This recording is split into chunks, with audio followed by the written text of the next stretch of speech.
नमस्कार. नमस्कार. या एका आगळ्या वेगळ्या कार्यक्रमामध्ये मी तुमचं सगळ्यांचं मनापासून स्वागत करतो. मोठ्या प्रमाणावर इथे पालक आणि पाल्य उपस्थित आहेत. प्रमोदजींना हे असं काहीतरी आयोजित करावं असं का वाटलं? जेव्हा मी त्यांच्याशी चर्चा करत होतो त्यांनी मला सांगितलं की सगळीकडे मी हल्ली तुलनेचा खेळ बघतोय. प्रगती मोजायची आपली आपली कोणतीही एककं उपलब्ध नाही आहेत. आम्हाला जर आमची प्रगती मोजायची असेल तर ती दुसऱ्या कुणाच्या तरी तुलनेत आम्ही कुठे आहोत याच्यावरून आम्ही आमची प्रगती ठरवतो. आणि म्हणून एकंदरीतच आपण इतरांकडे पाहता पाहता कधीतरी स्वतःच्या अंतर्मनात डोकावून पाहावं, या उद्देशानं काहीतरी हितगुज व्हावं, संवाद व्हावं म्हणून आपण सगळेजण एकत्र जमलेलो आहोत. आमच्या शेजारी एक जणानं 4-5 कोटी रुपये खर्च करून बंगला बांधला आहे. आणि ते काका मला रोज जाता येता थांबवतात आणि रोज मला त्या बंगल्याविषयी काही ना काही सांगत असतात. आणि त्यांनी कष्टानं बांधलाय, आपल्याला ऐकायला काय अडचण आहे का? ते जर सांगतायत तर आपण ऐकून घेतलं पाहिजे. मी सगळं ऐकतो.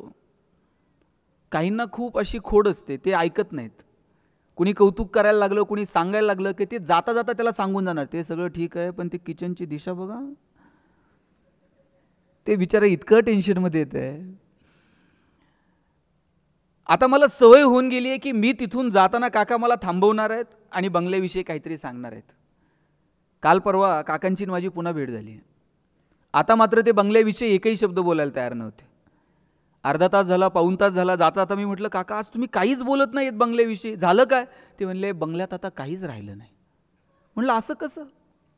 अगदी काल बांधलाय असा दिसतोय, अजून रंग इकडचा तिकडं नाही, 2-4 वस्तू तर नवीन दिसतात आणि तुम्ही म्हणतायत बंगल्यात काहीच राहिलं नाही. अरे बाबा काही उरलं नाही रे त्यात. म्हणलं झालं काय? म्हणले आपल्या शेजारच्याने ना याच्यापेक्षा मोठा बांधला हो. आता यात राहिलंय काय? म्हटले आपण कायम तुलनेत आहोत. आपला मुलगा किती चांगला आहे हे ठरवताना सुद्धा आपण कुणासोबत तरी कम्पेअर करत असतो. तू अमुक अमुक बघितलाय का आणि तू काय करतोय? आपण सगळे एकमेकांपेक्षा वेगळे आहोत. आणि मला वाटलं आपल्या लेकरांमधलं वेगळे पण आपल्याला ओळखता आलं पाहिजे. सचिन तेंडुलकर सारखा षटकार ऐश्वर्या रायला मारता येईल का? ऐश्वर्या राय सारखा ठुमका लता दिदींना देता आला असता का? लता दिदींसारखं गाणं अशोक सराफला म्हणता येतं का? तुम्ही जर मला म्हटले ना तुम्ही बोलत राहा तासभर, मी बोलेल. पण तुम्ही जर मला म्हटलात आता नगरवरनं आलाय, जाता जाता हडपसरमध्ये एखादी कुस्ती करून जा, आपल्याच्यानं जमणार नाही. आपण सगळे एकमेकांपेक्षा वेगळे आहोत आणि आपल्याला आपल्यातलं वेगळेपण ओळखता आलं पाहिजे. ज्या दिवशी आपल्याला आपल्या लेकरांमधलं वेगळेपण सापडेल ना त्या दिवशी जगण्यात मजा आहे. पण आपण सगळे मार्कांचे हिशोब मांडतो. पोरांची प्रगती मोजण्याचं एकक जर काय असेल तर गुणपत्रिकेला आलेली गुणांची सूज. पण मी असं म्हणत नाहीये की तुम्ही मार्क मिळवू नका, मार्क मिळवण्यासाठी अपेक्षित असणारी तंत्र विकसित करू नका, ती कौशल्य विकसित करू नका. या स्पर्धेत जर टिकायचं असेल तर तुम्हाला मार्क मिळवावे लागतील, त्याच्यासाठी अपेक्षित असणारी कौशल्य आत्मसात करावी लागतील. पण केवळ आणि केवळ मार्क म्हणजेच शिक्षण आहे या मानसिकतेमध्ये आपण जे अडकलोय ना हे पोरांच्या भविष्यासाठी खूप धोकादायक आहे. मुलं त्या शिक्षणाचा आनंद घेतात का? मराठीचा एखादा धडा वाचताय, त्या लेखकासोबत तुमची मैत्री व्हायला हवी. गणित सोडवताय, गणितातले आकडे अशा डोळ्यासमोर खेळायला हवेत. लॅबोरेटरीमध्ये जाऊन काही प्रयोग करतायत, त्या सायंटिस्ट सोबत तुम्ही गप्पा मारायला हव्यात. इतिहास अभ्यासताय, त्या इतिहासातल्या पात्रांसोबत तुम्ही संवाद साधायला हवा. भूगोल अभ्यासताय, भूगोलातले अक्षांश आणि रेखांश असे डोळ्यासमोर दिसायला हवेत. इतकं एकरूप जेव्हा आपण त्या अभ्यासासोबत होऊ ना तेव्हा त्या अभ्यासाची मजा वाटायला लागेल, आनंद वाटायला लागेल. पण फक्त परीक्षा जवळ आल्यात मग मागचे काही क्वेश्चन पेपर चाळायचे, कोणते क्वेश्चन सातत्यानं रिपीट झालेले आहेत, शिक्षकांच्या मागं लागायचं, IMP क्वेश्चन सांगा, व्हेरी इम्पॉर्टंट क्वेश्चन सांगा, आणि मग सगळी मार्कांची बेरीज वजाबाकी करायची. बाजारात तर आता पॉकेट सिरीज आल्यात आणि मग शेवटच्या टप्प्यात ते पॉकेट सिरीज हाताळायचे आणि मग मार्कांची बेरीज वजाबाकी करत आम्ही त्या शिक्षणामध्ये गुरफटले जातोय. मला सगळ्या पालकांना आणि पाल्यांना सांगायचं आहे की आपण त्या शिक्षणाचा आनंद घेतोय का? तुम्ही तुमच्या वडिलांना विचारा, आईला विचारा. बहुतांशी मराठी शाळेत शिकलेले आईवडील असतील. बाईंनी एखादी कविता चालीत म्हणून दाखवायची आणि पोरांनी ती त्यांच्या पाठीमागे म्हणायची. कितीतरी कविता आजही तोंडपाठ आहेत. कारण त्या कविता ही माणसं जगलीत, त्या गोष्टींशी जुळून घेत अभ्यास करत तिथपर्यंत ती माणसं पोहोचली आहेत. आजही आपण त्या गोष्टींचा आनंद घेतो का? की मग सगळंच मार्कांसाठी आहे? भूगोल मार्कांसाठी, इतिहास मार्कांसाठी, इतिहासातली पात्रही मार्कांसाठी. मग शिवाजी महाराज 4 मार्काला, संभाजीराजे 5 मार्काला. तुकाराम महाराजांचा अभंग तर जरा अवघड आहे, ऑप्शनला टाकू म्हटले. परवा तर 10वीतला एक पोरगा मला विचारत होता, सर या वर्षी मराठीच्या पेपरला ज्ञानदेव पडणार आहेत का तुकाराम पडणार आहेत? मी म्हटलं हे पडतील कसे ज्यांनी महाराष्ट्र उभा केला? सगळं कसं मार्कांसाठी असेल? तुम्ही बघा, मैदानावरती पोरं खेळत नाहीत, लॅबोरेटरीमध्ये जाऊन प्रयोग करत नाहीत, ग्रंथालयात जाऊन काही अवांतर पुस्तकं आणून वाचत नाहीत. आपण वाचलं पाहिजे. सिलेबसच्या पलीकडे जाऊन शाळांमध्ये ग्रंथालय आहेत, तिथली 2-5 पुस्तकं तरी आपण हाताळली पाहिजेत. एखाद्या आवडत्या पुस्तकावरती कुटुंबामध्ये चर्चा व्हायला हवी, शाळेमध्ये चर्चा व्हायला हवी. अण्णाभाऊ साठेंनी लिहिलेलं फकीरा, त्या फकीरातला तो नायक, अन्यायाच्या विरोधात लढण्याची त्याची ती जिद्द, काय काय किती, या फकीरा कादंबरीवरती चित्रपट आला, जगभरापर्यंत पोहोचली. माझी सगळ्या इथं जे बसलेले सगळे तरुण मुलं आहेत ना, तुम्ही तुमच्या आईला वडिलांना विचारा, 10वीच्या सुट्टीत यातल्या निम्म्या आईबापांनी ययाती वाचलंय, मृत्युंजय वाचलंय, छावा वाचलंय. सुट्टीमध्ये वडिलांनी पुस्तकं आणून ठेवायची घरात, आणि मग त्या पुस्तकांवरती पेन्सिलनं मारलेल्या रेघा, वहीत लिहून ठेवलेली आवडलेली वाक्य, याच्यात मस्त रमून जायची हो माणसं. आता आम्ही 24 तास मोबाईलवरती आहोत. आम्ही जर मैदानावर खेळायला गेलो ना, आई काठी घेऊन पळत यायची, बाद झालं रे खेळायचं, चला आता अभ्यासाला बसा. आता आईला काठी घेऊन पळावं लागते, ए बाबा ठेव ना मोबाईल, चल मैदानावर, 4 उड्या मी मारते, तू 2 तर मार. इथपर्यंत येऊन ठेपलंय. पोरं खेळायची, पडायची, धडपडायची, संघर्षाची वृत्ती त्यांच्यामध्ये आपोआप निर्माण व्हायची. शाळेला जर सुट्टी लागली, दप्तर नेऊन ठेवायचं, आईनं पिशवी भरून ठेवलेली असायची आणि मामा घ्यायला आलेला असायचा.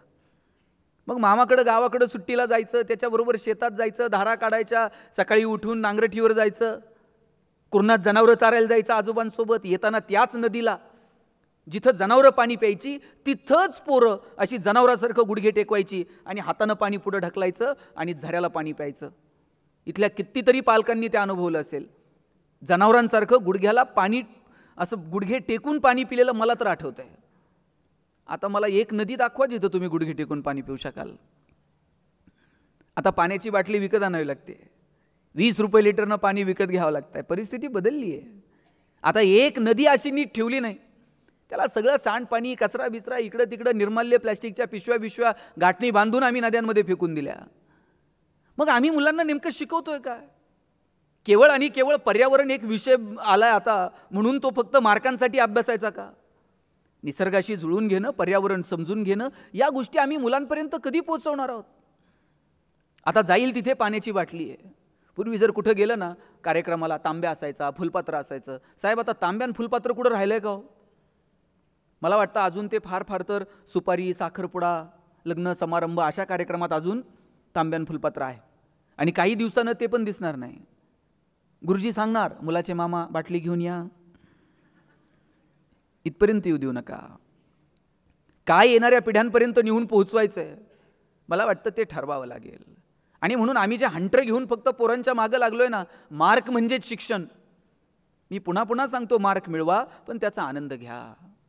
मग आम्ही ठरवून घेतलेलं आहे, खूप मार्क पडले का सायन्सला जायचं, थोडेसे कमी पडले का मग कॉमर्सला जायचं.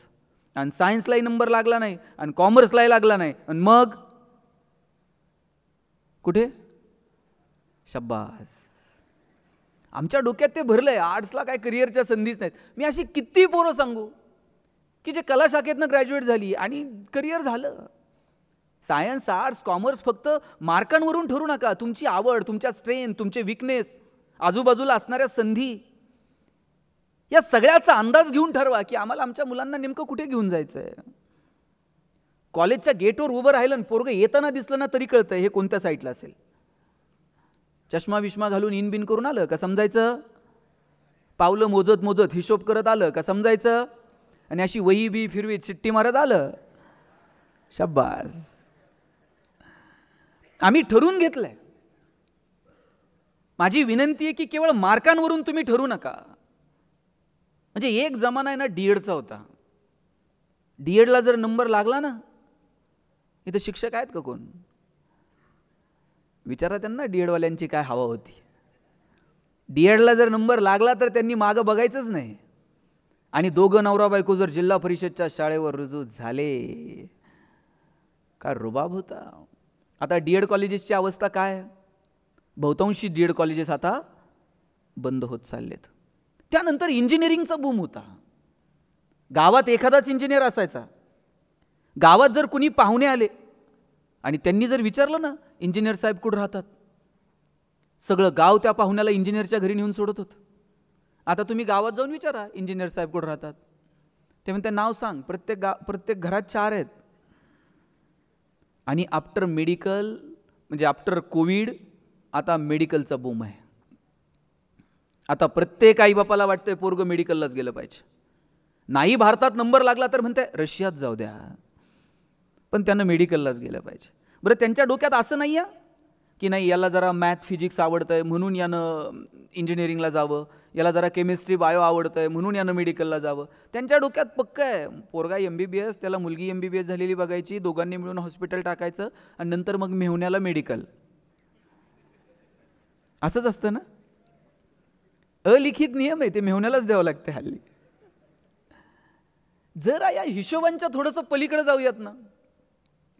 सुनीता विल्यम्स तुम्ही बघा काय व्हायचं होतं, काय शिकल्या, मग नंतर कशा या सगळ्या करिअरमध्ये आल्या. कुठे गेल्या होत्या सुनीता विल्यम्स मागचे काही दिवस? गेट शिवाजीनगर कुठे होत्या? आणि आपण सगळेजण आतुरतेनं वाट बघत होतो की नाही? आपल्यापैकी किती लोक सुनीता विल्यम्सला भेटलेले आहेत? भेटलेलं कुणीच नाही, पण किती आतुरता होती. अरे तुम्ही तर शिकलेली, तुम्ही शिकतायत, अंतराळात कशासाठी गेलायत, काय गेलायत, त्यातनं काय होणार आहे, काय नवीन अपडेट्स मिळणार आहेत, त्याचा तुमच्या माझ्या जीवनावर काय परिणाम होणार आहे, हे किमान सायन्सची पोरं वाचत असतील, अभ्यासत असतील. पण गावात खेड्यापाड्यातली खुरपणी टुरपणी करणारी बाई सुद्धा गप्पा मारताना म्हणायची, बाई ती सुनीता आली की नाही कुणाच ठाऊक. किती प्रेम, किती आतुरता, काय करिअर आहे. जगणं हे आयुष्य एकदाच आहे, परत आहे की नाही मला माहित नाही. असं जगायचं ना, लोकांना हेवा वाटला पाहिजे. आणि लोकांना वाटो ना वाटो, किमान आपल्या जगण्याचा आपल्याला तर हेवा वाटला पाहिजे. अरे आम्ही जगलो आमच्या मस्तीत, आम्ही जगलो आमच्या धुंदीत. सचिन तेंडुलकर दिसायला एवढासा, एका मॅचमध्ये एक बाउन्सर असा नाकावर येऊन आदळला, नाका तोंडातनं रक्त यायला लागलं. लोकांना वाटलं आता स्ट्रेचर बोलवतील आणि घेऊन जातील, पण त्या पठ्ठ्यानं तसंच तोंडावरती पाणी मारलं, बॅट अशी क्रीजवरती आदळली आणि म्हटलं मैं खेलेगा. आणि त्या दिवशी जो दटून राहिला ना क्रिकेटच्या क्षेत्रात, जगाचा बाप झाला. काय करिअर आहे आणि काय कमालीचा आत्मविश्वास आहे हो सचिनकडे. म्हणजे सचिन क्रीजवर खेळतोय, भारत आणि ऑस्ट्रेलिया मॅच सुरू आहे आणि भारताला जिंकायला साधारणतः 47 धावांची गरज आहे. सगळ्या जगाला वाटतंय की जोपर्यंत क्रीजवर सचिन आहे तोपर्यंत भारत मॅच जिंकतोय. पण ब्रॅड हॉकच्या एका चेंडूवर सचिनची विकेट पडली आणि भारताला मॅच गमवावी लागली. त्या ब्रॅड हॉकला असला आनंद झाला की अरे जगातला सगळ्यात श्रेष्ठ फलंदाज आणि त्याची विकेट मी अगदी करिअरच्या सुरुवातीला घेतली. त्यानं रेफरीकडनं चेंडू मागून घेतला, पॅव्हेलियनमध्ये गेला आणि सचिनला म्हटला, सचिन तू जगातला सगळ्यात महान फलंदाज आहेस, या चेंडूवर मी तुझी विकेट घेतली, आयुष्यभर हा चेंडू मी माझ्या शोकेशमध्ये जपून ठेवेल, मला याच्यावर तुझी ऑटोग्राफ देशील? सचिननं ऑटोग्राफ दिली, पाठीवरती थाप मारली आणि जाताना त्याला म्हटला, it will never happen again, परत असं घडणार नाही. आणि त्यानंतर कधीच ब्रॅड हॉकच्या चेंडूवर सचिनची विकेट पडली नाही. याला आत्मविश्वास म्हणतात. चुका होतात, घडतात, पण एकच चूक परत परत करायची नसते. बदलूयात, काहीतरी नवीन करूयात, झालेल्या चुका सुधारवण्यासाठी सातत्यानं प्रयत्न करूयात आणि त्याच्यासाठी कधीतरी स्वतःच्या अंतर्मनात डोकावून पाहूयात. माझी पालकांना विनंती आहे की आपली लेकरं ही वेगळी आहेत, युनिक आहेत, त्यांच्यामधलं वेगळेपण ओळखा, त्यांच्या चांगल्या गुणांचं कौतुक करा. आपण त्यांच्यातले दोष शोधण्यात वेळ वाया घालवतो. तुम्ही म्हणाल मग दोष ओळखायचे नाहीत का? जरूर ओळखायचे. मग सांगायचे नाहीत का? जरूर सांगायचे. पण दोष हे कानात सांगायचे असतात आणि कौतुक हे 4 चौघात करायचं असतं. आपण उलट करतो. बघा पोरांनी टाळ्या वाजवल्यात आणि ते पण असं आईकडं बापाकडं बघत. नाही आवडत पोरांना. तुम्ही पाहुणे आल्यानंतर म्हणणार, बावळटाचा आहे ना, अभ्यासच करत नाही, मोबाईलच घेऊन बसतोय, आणि किती वेळा सांगायचंय. पाहुणा म्हणणार आहे का, फारच बावळट आहे, मी घेऊन जातो आणि परत सुधरून आणून देतो. ते आपल्यालाच सुधारायचंय. उलट पाहुण्याच्या देखत म्हणायचं, आमचा दादा इतका हुशार आहे ना, दादा पाहुण्याच्याच पुढं पुस्तक घेऊन बसताय का नाही बघा. आणि तुम्ही पाहुण्याच्या देखत म्हणून बघा, दादा बावळट आहे, दादा बाहेर जात आहे, पाहुण्याच्या बुटात पाणी होत आहे, लेसला लेस बांधताय. मग तुमची इज्जत घालवायची एकही संधी दादा सोडत नाही. कौतुक करा हे चार चौघात, आणि दोष जे सांगायचे ते कानात सांगा. आणि माझी विनंती आहे, तुम्ही तुमच्या गप्पांचे विषय बदला. आपण कोणत्या विषयांवरती आपल्या मुलांशी गप्पा मारतो, संवाद साधतो, ते विषय आपण बदलून बघूयात. मुळात आपण संवाद साधतो का हाच प्रश्न आहे. पूर्वी असा गोल करून लोक एकत्र जेवायला बसायचे, आणि मग गोल करून जेवायला बसलं की एकमेकाचा चेहरा दिसायचा, संवाद व्हायचा. कुणी जर टेन्शनमध्ये असेल तर घरातल्या थोरल्या माणसांना कळायचं, हे आज जरा टेन्शनमध्ये दिसतंय, चेहरा पाडून बसलाय, ह्याचे डोळे खाली आहेत. आता 2-2, 4-4 दिवस पोरांची आणि आपली नजरानजर पण होत नाहीये. पोरगा आला का आपल्या खोलीत निघून जातो, जेवायला खाली येतो, त्याचं ताट घेतो, जेवतो, त्याच्या वेळेनुसार निघून जातो. गोल करून जेवायला बसा. आम्ही तर जेवायला बसलं ना, आजोबा सांगायचे, चला ताटाच्या भोवती पाणी फिरवा. आम्ही म्हणायचो, आता ते ताटाच्या भोवती पाणी फिरवल्यावर काय होतंय? ताटातले पदार्थ काय बदलतात का? बाजरीच्या भाकरीची काय पुरणपोळी होते का? आजोबा सांगायचे, पदार्थ बदलत नाही, पण पदार्थाचा प्रसाद होऊन जातो. आणि प्रसाद कधी फेकून द्यायचा नसतो, प्रसादाचा सन्मान ठेवायचा असतो. आज आपण लहान लेकराला काठी घेऊन मागं लागतो, ते खा, ते संपव. बघा, एखादी गोष्ट कोणत्या पद्धतीनं सांगतो हे फार महत्त्वाचं आहे. काठी घेऊन मागं लागलं आणि हे संपव, पोरगं खाईल तुमच्या धाकानं, पण त्याचा आनंद आणि तो प्रेम, त्या आवडीनं तो खातोय का? आजोबा सांगायचे, हा प्रसाद आहे, पाणी फिरवलं का पदार्थाचा प्रसाद होऊन जातो. काय जादू आहे? आणि जेवायला बसलं की ते म्हणायचे, हात जोडा आणि आभार माना. म्हटलं, आता कुणाचे आभार मानायचे? ते म्हणायचे, ज्यानं पिकवलं त्या शेतकऱ्याचे आभार माना, जिनं शिजवलं त्या तुमच्या आईचे आभार माना, आणि ज्यानं भूक दिली त्या भगवंताचे आभार माना. किती साध्या, सरळ, सोप्या भाषेत लेकरांपर्यंत कृतज्ञता पोहोचत होती. आता गोल करून बसायला कुणाला वेळ नाही. इथं प्रत्येकजण आपापल्या वेळेनुसार येतो. मला मान्य आहे आपण बिझी आहोत, प्रत्येकाच्या कामाच्या वेळा वेगळ्या आहेत. आता आईलाही कामाला जावं लागतं, वडील त्यांच्या वेळेला कामाला जातात, घरातली सगळी माणसं बिझी आहेत. महिना 15 दिवसातनं तर एकदा एकत्र येऊन जेवता येईल की नाही? विशिष्ट वेळ ठरवा की नाही, 8 दिवसातनं ह्या दिवशी, सुट्टीच्या दिवशी आम्ही एकत्र जेवणार आहोत. आठवड्यातनं, महिन्यातनं एक दिवस असा ठरवून घ्या की सगळेजण गप्पा मारायला आपण बसणार आहोत. गप्पांचे विषय ठरवा. सांगा, ह्या 8 दिवसांना आहे ना, हे जे आत्ता अमुक अमुक विषय चाललाय ना, याच्यावरती आपल्याला बोलायचं आहे रे. त्या निमित्तानं पोरं तयारी करतील, त्या संदर्भानं काहीतरी वाचतील. त्यांना कळेल की पप्पांच्या समोर मला आता या विषयावर बोलायचं आहे, मला या विषयावर सांगायचं आहे. ते त्यांचं मत तयार करतील. आणि मी मगाशी जसं म्हटलं की तुम्ही हंटर घेऊन तुमची मतं फक्त लादू नका. तुम्हाला तुमच्या मुलाचं नसेल पटत, किंवा पोरांना तुम्हाला तुमच्या पप्पांचं नसेल पटत एखादी गोष्ट, ती अशी ताणून मारून हाणून किंवा फक्त विरोधाला विरोध करून नाही सांगायची. सांगताना सुद्धा आपल्याला ते आपलं प्रकट होण्याचं जे स्किल आहे ना, ते सुद्धा डेव्हलप करता येईल का बघा. म्हणजे एक साधं उदाहरण सांगतो तुम्हाला. स्वामी विवेकानंदांचे गुरु परमहंस रामकृष्ण परमहंस आणि केशवचंद्र सेन यांच्यामधला संवाद आहे. आणि दोघं कोणत्या विषयावर बोलत होते? देव आहे की नाही याच्यावरती दोघांना आपापलं मत मांडायचं होतं. केशवचंद्र सेन उभे राहिले बोलायला, आणि ते पटवून देत होते की देव कसा नाही आहे. आणि समोर रामकृष्ण परमहंस बसलेले आहेत, आणि केशवचंद्र सेन इतक्या ताकदीनं त्यांचा विषय मांडत होते, भारावून गेले हे सगळं ऐकून परमहंस. आणि ते बोलता बोलता उठायचे, मध्येच थाप मारायचे आणि म्हणायचे, वा वा केशव, काय बोलतोयस तू, तू काय सुंदर मुद्दा मांडला, काय तुझा शास्त्रार्थ, काय तुझं वक्तृत्व, काय तुझं प्रभुत्व, काय तुझा विचार, भारावून टाकलं तुम्हाला. आणि इतकं कौतुक करत होते ते केशवचंद्र सेन यांचं. शेवटी केशवचंद्र सेन यांचं बोलणं थांबलं, आणि केशवचंद्र सेन यांचं बोलणं थांबल्यानंतर रामकृष्ण परमहंस उठून उभे राहिले, जवळ गेले, त्याला मिठी मारली आणि म्हटले, केशवा, काय सुंदर बोललास रे. केशवचंद्र सेन म्हटले, याचा अर्थ तुम्ही मान्य केलं देव नाही म्हणून. छे छे, उलट आता तर माझी खात्री झाली, तू इतका सुंदर बोललास, याचा अर्थ देव असलाच पाहिजे. त्याच्या कृपेशिवाय इतकं सुंदर बोलणं शक्य आहे का? आपला मुद्दा आपण कोणत्या पद्धतीनं मांडतो याला फार महत्व आहे. आणि आपल्या जे डोक्यात आहे ना, हाणून मारून ती परिस्थिती होती, त्या परिस्थितीत तसे निर्णय घ्यावे लागतात. परत मी असंही म्हणत नाही की पालक म्हणून तुम्ही फक्त गोड गुलाबीनी वागा. आणि तुम्हाला जर कोण म्हणत असेल ना पालकांना, तुम्ही विद्यार्थ्यांचे मित्रमैत्रिणी बना, अजिबात बनू नका.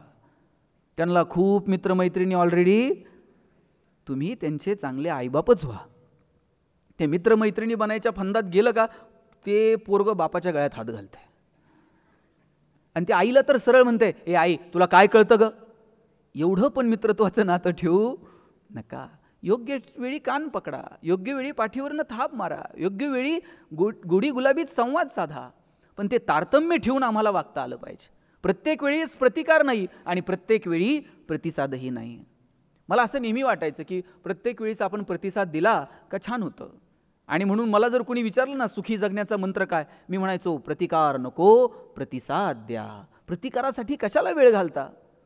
दोघं नवरा बायकोंनी डायरीवर लिहून घेतलं, प्रतिकार नको, प्रतिसाद द्या, गणेश शिंदे. घरी गेल्यानंतर बायकोनं अशी पर्स फेकली, नवऱ्याच्या डोळ्यात डोळे घालून पाहिलं आणि म्हटली, मैं तेरे लिए मर जाऊंगी, मिट जाऊंगी.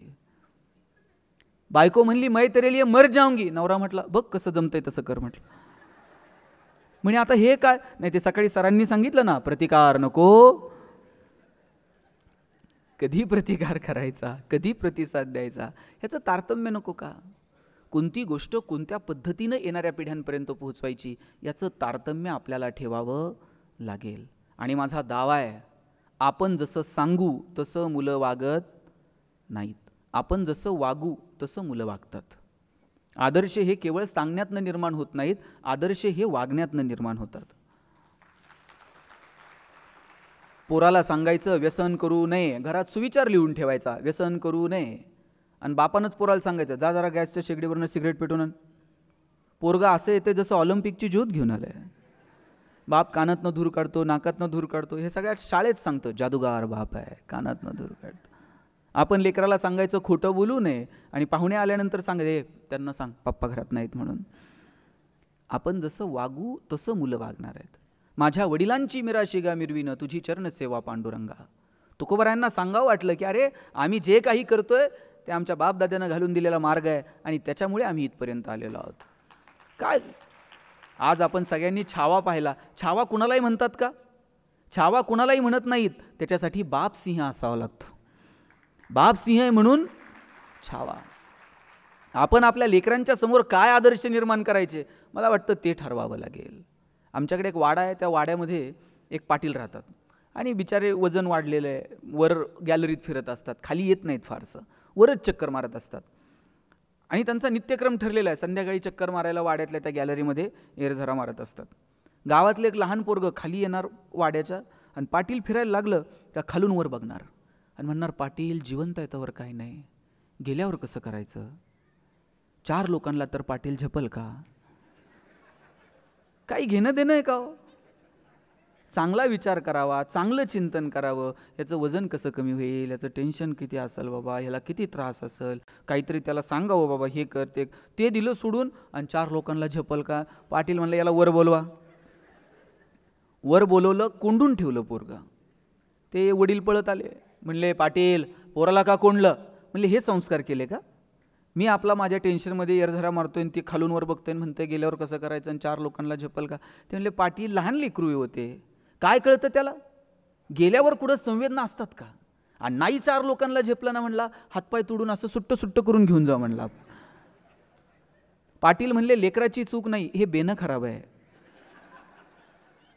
आजोबा पळत आले, म्हणले काय झालं पाटील, नातवाला कोंडले, पोराला कोंडले, काय गडबड काय. ते म्हणले हे संस्कार केले, तुझा नातू म्हणतंय 4 लोकांना झेपल का आणि तुझं पोरगं म्हणतंय हातपाय तोडून नेऊ. पाटील गेल्यावर रुपयावर जात नाही आणि कशाला म्हणले ते शरीराची विटंबना करायची. आजा म्हणतंय पाटील तुम्ही गेले ना वाड्यालाच काढी लागून टाकू. म्हणले काय असतं, तुम्ही जे पेरणार आहात तेच उगवणार आहे. गहू पेरून ज्वारी उगवते का, ज्वारी पेरून हरभरा उगवतोय का. आपण जे पेरणार ते उगवणार. म्हणून काय पेरायचं ना लेकरांच्या बाबतीमध्ये ते ठरवावं लागेल. मुलांच्या आयुष्यामध्ये मुलांना फक्त आपण हे बघा, आपल्या डोक्यात काय माहिती आहे का बहुतांशी पालकांच्या, नाही मला नाही मिळालं मग आता मुलासाठी करूयात, आम्ही सायकलवर गेलो मग पोराला गाडी घेऊन देऊयात, आमच्या वेळेस नव्हत्या एवढ्या सुविधा म्हणून पोरांना देऊन टाकूयात. त्यांना फक्त त्या सुविधांच्या त्या कोटामध्ये असं अडकून ठेवू नका. काही काही गोष्टींच्या अभावात सुद्धा मजा असते. एखादी गोष्ट नाही आणि एखाद्या गोष्टीला नाही म्हणणं हे सुद्धा आपल्याला जमलं पाहिजे हो. आपण कोणत्याच गोष्टीला नाही म्हणायला तयार नाही होत. नाही पप्पा मला ते पाहिजे म्हणजे पाहिजे. पप्पा काही करेल तिकडे पण पोराला ते आणून देईल. आणि बापाची मानसिकता काय असते माहिती आहे पोरांनो? नाही मला नाही मिळालं, माझ्या वेळेस नव्हती सुविधा, आता आहे पोरांच्या नशिबानं, मग देऊन टाकू. पण काय द्यायचं, कधी द्यायचं, कोणत्या गोष्टी? तुम्ही कितीतरी श्रीमंत कुटुंबातले पालक बघा, त्यांची काहीही विकत घेऊन द्यायची त्यांची कॅपॅसिटी आहे. पण बहुतांशी उद्योगपतींनी पहिली काही वर्ष पोरांना स्वतःच्याच कंपनीत 5-10 हजार रुपये काम नोकरी करा दे. तुला त्या 5 रुपयाची, 10 रुपयाची, 5,000ची, 10,000ची किंमत कळली पाहिजे. शेतकरी जर कोण असेल तर तुमच्या लक्षात येईल, पिकाला रोज पाणी देतो का हो शेतकरी? काही दिवस जरा ताण द्यावा लागतो, साध्या सरळ सोप्या भाषेत. तो ताण दिल्याशिवाय त्या पिकाला त्या पाण्याचीही मजा कळत नाही. आणि म्हणून तो ताण सुद्धा आपल्याला आपल्या लेकराला योग्य वेळी देता येतो का, याची काळजी आपण घेतली पाहिजे. सगळ्याच गोष्टी रोज तुम्ही त्याला पुरवल्या नाही जुळणार. 2-2, 2.5 वर्षाच्या पोरांच्या हातात तुम्ही मोबाईल देऊन टाकले हो. आणि बाप असं कौतुकानं सांगताय मला कळत नाही ते त्याला कळतंय म्हणते मोबाईलमधलं.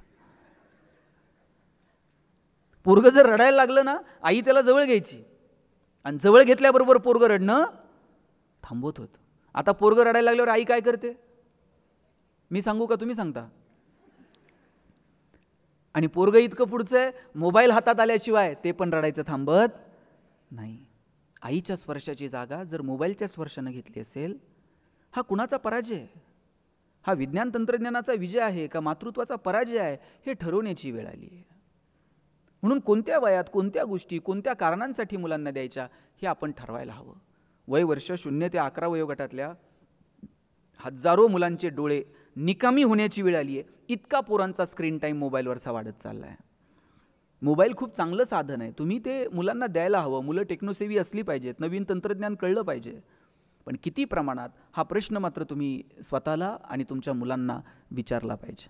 एक तुम्ही पाहिलं असेल, पोपट पकडणारे काही लोक, त्या एक माणूस आहे ना खूप शिताफीनं तो पोपट पकडायचा. मी त्याला एक दिवशी विचारलं, तू इतक्या सहजासहजी कसा पकडतो रे? म्हटलं काही नाही हो साहेब, सोपं आहे. मी काय करतो म्हटलं, 2 झाडांना ताणून एक दोरी बांधतो आणि म्हटलं मग पोपट येतो त्या दोरीवरती बसतो आणि तो एकदा दोरीवर बसला की मी एका झाडाची दोरी सैल करतो. दोरी जशी जशी सैल होईल तसा तसा तो पोपट पडायला लागतो आणि तो त्या दोरीला घट्ट पकडतो. आणि एकदा का त्यानं त्या दोरीला घट्ट पकडलं की मग मी टाईम साधतो आणि पकडतो त्या पोपटाला. तुम्ही विचार करा, त्या पोपटामध्ये सामर्थ्य हवेत उडायचं, पण तो विसरून जातो की मी या हवेमध्ये उडू शकतो आणि त्या दोरीला घट्ट पकडायचा प्रयत्न करतो. आपण त्याला इतकं कुरवाळलंय, आपण त्याला इतकं कुरवाळत बसलोय की ते विसरून गेलाय की नाही माझ्यात क्षमता आहे. आणि मग अशा वेळेस तो आपल्याला घट्ट पकडायचा प्रयत्न करतो. आपण किती दिवस पुरणार आहोत त्याला? त्याच्यामध्ये ती क्षमता निर्माण करता येईल का? त्याच्या मनगटात ती रग निर्माण करता येईल का? तुम्ही लाखो रुपये, कोट्यवधी रुपये कमवून ठेवा आणि त्याच्यामध्ये कमवायची जर ताकद नसेल तर ते 2 दिवसात काडी लावून टाकते, उडून टाकते सगळं. तुम्ही ताकद निर्माण करा त्याच्या मनगटामध्ये कमवण्याची. बघा, म्हणजे तुम्हाला एक साधी गोष्ट सांगतो. एक आजी होती आणि तिनं तिचं गार्डन तयार केलेलं होतं आणि त्या बागेला ते इतकी जपायची, प्रत्येक झाडावर तिचं लक्ष असायचं आणि ती बाग इतकी बहरून गेली, फुलून गेली. पण आजीच्या वयाला मर्यादा येतो, किती दिवस ती बाग बघणार आहे. आणि मग बाग आता कोमेजून जायला लागली. पण आजी मात्र ताकदीनं ती बाग जपत होती. पण आजी आता अंथरुणाला खिळली आणि मग मात्र आजीला टेन्शन आलं की अरे मी जोपर्यंत बरी होते तोपर्यंत प्रत्येक झाडाला मी जपत होते, आता या झाडाला कोण जपणार? आणि मग तिनं मुलाला बोलवलं आणि सांगितलं, राजा मी ही बाग आयुष्यभर जपत राहिले, आता मी आजारी पडली आहे, आता मला वाटत नाही की मी अंथरुणातनं उठेल, पण मला टेन्शन याचं आहे की ही बाग कोण बघेल? ए आजी तू काळजी करू नको. नातवानं सांगितलं, मुलगा नातू दोघे होते. नातवानं सांगितलं, आजी तू काळजी करायची नाही, आता ही बाग इथून पुढे मी बघणार, तू पटकन बरी हो बरं. आता आपल्या बागेला बघणारं कुणीतरी आहे या विचारानंच आजी आता हळूहळू बरी व्हायला लागली होती. बरं, नातू रोज सकाळी बागेत जायचा आणि थेट संध्याकाळीच घरी यायचा. वडील विचारायचे, बाग कशी आहे रे? हो पप्पा, सकाळपासून संध्याकाळपर्यंत मी बागेतच आहे. आजी तर 2 तास जायची, मी दिवसभर बागेत आहे. पोरगा रोज जायचा, सकाळी संध्याकाळी घरी यायचा. 1 महिन्यानं आजी बरी झाली आणि आजीनं आणि बापानं ठरवलं, चला आता बागेत जरा फेरफटका मारून येऊ. आणि बागेत फेरफटका मारायला आले, बघितलं तर सगळी झाडं सुकून गेलेली होती. मग या पोराला विचारलं, बाबा तू रोज सकाळी 8ला येतोय, संध्याकाळी घरी येतोय, रोज बागेत आहे, तू काय करत होता, तू काय काळजी घेतली? अहो म्हटलं, मी खूप काळजी घेतली हो. आल्यानंतर मी प्रत्येक पान ना पान पुसून काढत होतो. प्रत्येक झाडाचं खोड फांदी सगळे पुसून घ्यायचो, त्या झाडांना कुरळायचो, त्या फुलांचा पापा घ्यायचो, त्या झाडाला मिठी मारायचो, जवळ घ्यायचो. मी किती काळजी घेतली, पण नाही हो ही बाग टिकली. मग त्या आजीनं सांगितलं, राजा, कुरवाळणं, जवळ घेणं, त्याला मिठी मारणं, याला काळजी घेणं नाही म्हणत. त्याला योग्य वेळी पाणी घालावं लागतं, योग्य वेळी पाणी तोडावं लागतं, योग्य वेळी ताण द्यावा लागतो, जनावरांनी खाऊ नये म्हणून कधी झाडांना कुंपण घालावं लागतं, आणि मग ती बाग बहरते, फुलते. आपल्या डोक्यात आहे थोडीशी काळजी घ्यावी, त्याला रोज गन पावडर लावावा, त्याला नवनवीन कपडे घालावेत, त्याला रोज आल्याबरोबर कुरवाळावं, रोज त्याच्या गालावर ओठ टेकवावेत, म्हणजे मुलांची काळजी घेणं आहे. योग्य वेळी ताण द्या, योग्य वेळी कानाला पकडा, योग्य वेळी त्याच्या पाठीवर थाप मारा, योग्य वेळी डोळे मोठे करा, योग्य वेळी त्याच्या डोळ्यात पहा. मला वाटतं हे लेकरांची काळजी घेणं आहे. आमची काळजी घेण्याची जी व्याख्या आहे ना, ती पहिल्यांदा आम्हाला बदलावी लागेल. आणि मुलांना कोणत्या पद्धतीनं कोणत्या गोष्टी सांगायच्या हे ठरवावं लागेल. अरे, शिवाजी महाराजांनी हे हिंदवी स्वराज्य निर्माण केलं, पण त्याच्या पाठीमागं प्रेरणा कोणाची आहे? आईनं सांगितलं. मला सगळ्या पालकांचं कौतुक करायचं की आज तुम्ही एवढ्या संख्येने इथं उपस्थित आहात, की तुम्हाला असं वाटतं की नाही, आपण आपल्या मुलांसोबत बोललं पाहिजे, मुलांच्या सोबत काहीतरी आपण ऐकलं पाहिजे. शिवाजी महाराजांना त्यांच्या आईनं सांगितलं, राजे, हिंदवी स्वराज्य निर्माण करावं लागेल आणि वेळ प्रसंगी त्याच्यासाठी तुला समशेर उचलावी लागेल, संघर्ष करावा लागेल. ही संघर्षाची वृत्ती आपण आपल्या लेकरांमध्ये निर्माण करायला नको. आयुष्य म्हणजे कधी संघर्ष आहे तर कधी तडजोड आहे. कधी तडजोड करायची, कधी संघर्ष करायचा, तारतम्य ठेवून कसं वागायचं हे लेकरांना शिकवायला हवं. शिवाजी महाराजांना सांगितलं, राजे, हीच वेळ आहे 4 यवनी पातशाहीला सुरुंग लावायची. लिंबू टिंबू पोरं गोळा केली, त्यांच्या हातात समशेरी दिल्या, केवढं मोठं स्वप्न दाखवलं. आज आमचं पोरगं काही वेगळं करायला गेलं का आम्हीच त्याला सांगतोय, अंथरून पाहून पाय पसर. चला, ते पोरगं हातपाय खुडून खुडून मरून गेलं, पण आपण त्याला हातपाय पसरू दिले नाहीत. आपण सांगितलं पाहिजे, हातपाय पसर, अंथरुणाचं काय करायचं तुझा बाप बघल. एवढी धमक आम्हाला आमच्या लेकरामध्ये निर्माण करता आली पाहिजे. पण आम्ही त्याला मोठी स्वप्न बघू द्यायला तयार नाही आहोत. ते जर स्वप्न बघत असेल तर त्याची पाठराखण करा, त्याला सांगा, हो मी आहे तुझ्यासोबत, प्रयत्न तर कर, यश येईल किंवा अपयश येईल, पण करून तर बघूयात. ते धाडस, ती ताकद लेकरांमध्ये आम्हाला निर्माण करता येईल का? काय वेळ होती. म्हणजे परिस्थिती इतकी भयानक होती. पुण्यामध्ये जेव्हा जिजाऊ आल्या, त्या मुरार जगदेवानं अशी पहार रोवून ठेवलेली होती आणि सांगितलं होतं, जो कोणी या पहारीला हात लावील त्याच्या कुळाचा नायनाट होईल. जिजाऊंनी आपल्या एवढ्याच्या लेकराला सांगितलं, शिवबा, उचला ती पहार आणि द्या भिरकावून. ज्या पुण्यामध्ये मुरार जगदेवानं गाढवाचा नांगर फिरवला, त्याच पुण्यामध्ये छत्रपतींनी सोन्याचा नांगर फिरवला आणि पाहता पाहता स्वराज्य उभं केलं. एक प्रसंग सांगतो तुम्हाला. काळजी घेणं म्हणजे फक्त कुरवाळणं नाही, काळजी घेणं म्हणजे फक्त त्याला मांडीवर बसवणं नाही. मगाशी जे म्हटलं ना, योग्य वेळी ताण देता यायला हवा, योग्य वेळी त्याला संघर्षाची वृत्ती त्याच्यात निर्माण करता यायला. जेव्हा अफजल खानाला भेटायला निघाले शिवाजीराजे, अस्वस्थ असणाऱ्या शिवाजीराजांना सांगितलंय, भेडा अफजल खानाला, काय होईल ते होईल, आणि जर काही तुमच्या जीवाचं बरं वाईट झालं तर जिजाऊ संभाजीराजांना गादीवरती बसवेल आणि स्वतः राज्यकारभार पाहिल. काय त्या आईचं धाडस आहे, काय त्या आईचं काळीज आहे.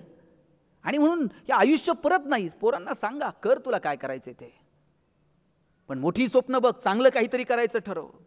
आहे मी तुझ्यासोबत आई म्हणून, आहे मी तुझ्यासोबत बाप म्हणून.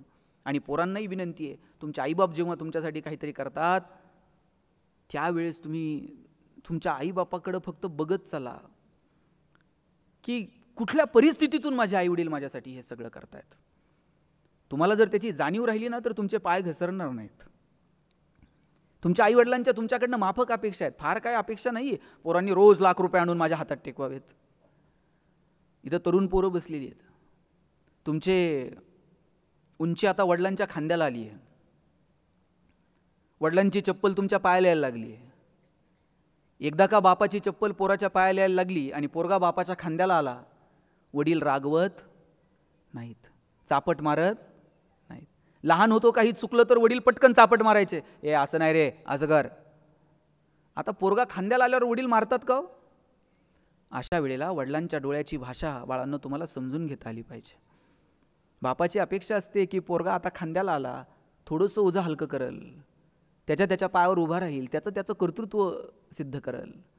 आणि बापाची अपेक्षा इतकीच असते, पोरानं त्याचं नाव कमवावं. वडिलांची अपेक्षा आहे की पोरांनी आमची नावं पुसावीत. मी पुसावीत म्हणतो, घालवावीत नाही. पुसावीत कोणत्या अर्थानं? आत्तापर्यंत तुमची ओळख काय? अमुक अमुक यांची मुलगी, अमुक अमुक यांचा मुलगा. एक दिवस असा आला पाहिजे ना पोरांनो, तुमच्या नावानं तुमचे आई वडील ओळखले गेले पाहिजेत. ते कलेक्टर साहेब आहेत ना, हे त्यांचे वडील आहेत बरं का. त्या तहसीलदार मॅडम आहेत ना, ही त्यांची आई आहे बरं का. ते डॉक्टर साहेब आहेत ना, हे त्यांचे बाबा आहेत बरं का. त्या इंजिनियर मॅडम आहेत ना, ही त्यांची आई आहे बरं का. तुमच्या नावानं जेव्हा तुमचे आईवडील ओळखले जातात, याच्यापेक्षा काय असतं आयुष्यातलं यश? यशाची कोणती व्याख्या आहे? तुम्ही कितीही श्रीमंत झालात, तुमच्या पुढे 2 लोक आहेतच की. आणि आज नसेल तर उद्या कुणीतरी येणारच आहे की. आपल्या प्रगतीची व्याख्या जर काय असेल ना, माझ्या दृष्टीनं तुमच्या आईबापानं तुमच्यासाठी टाळ्या वाजवणं आणि त्यांना तुमचा हेवा वाटणं, याच्यापेक्षा दुसरी प्रगतीची व्याख्या मला वाटत नाही. तुमच्या आईवडिलांनी तुमचं कौतुक केलं पाहिजे. अरे वाह, काय माझ्या पोरीनं करिअर केलं, काय माझ्या लेकरानं नाव कमवलं, आमच्याकडे काही नव्हतं पण पोरानं केलं बरं का.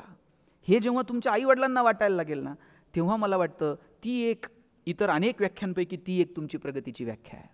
आणि म्हणून तुमच्या आईवडिलांना हेवा वाटेल असं काहीतरी करा. ठरवा आम्हाला नेमकं आमच्या आयुष्यामध्ये काय करायचं आहे. बहुतांशी जणांनी ठरवलेलंच नाही की मला नेमकं काय करायचं.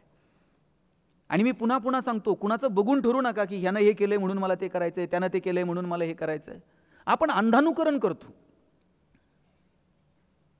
अंधानुकरण करू नका. चांगल्या गोष्टींचं अनुकरण करा, पण अंधानुकरण करू नका. खरं आहे का, बरं आहे का, चांगलं आहे का, वाईट आहे का, चिकित्सा करा आणि मग ठरवा. सगळ्यांनी उजवा हात वर घ्या बरं. हां, ही 4 बोटं पोरांनो दिसत आहेत का माझी? दिसत आहेत का? हां, सगळ्यांनी ती हनवटीला लावा. ही हनवटी आहे का?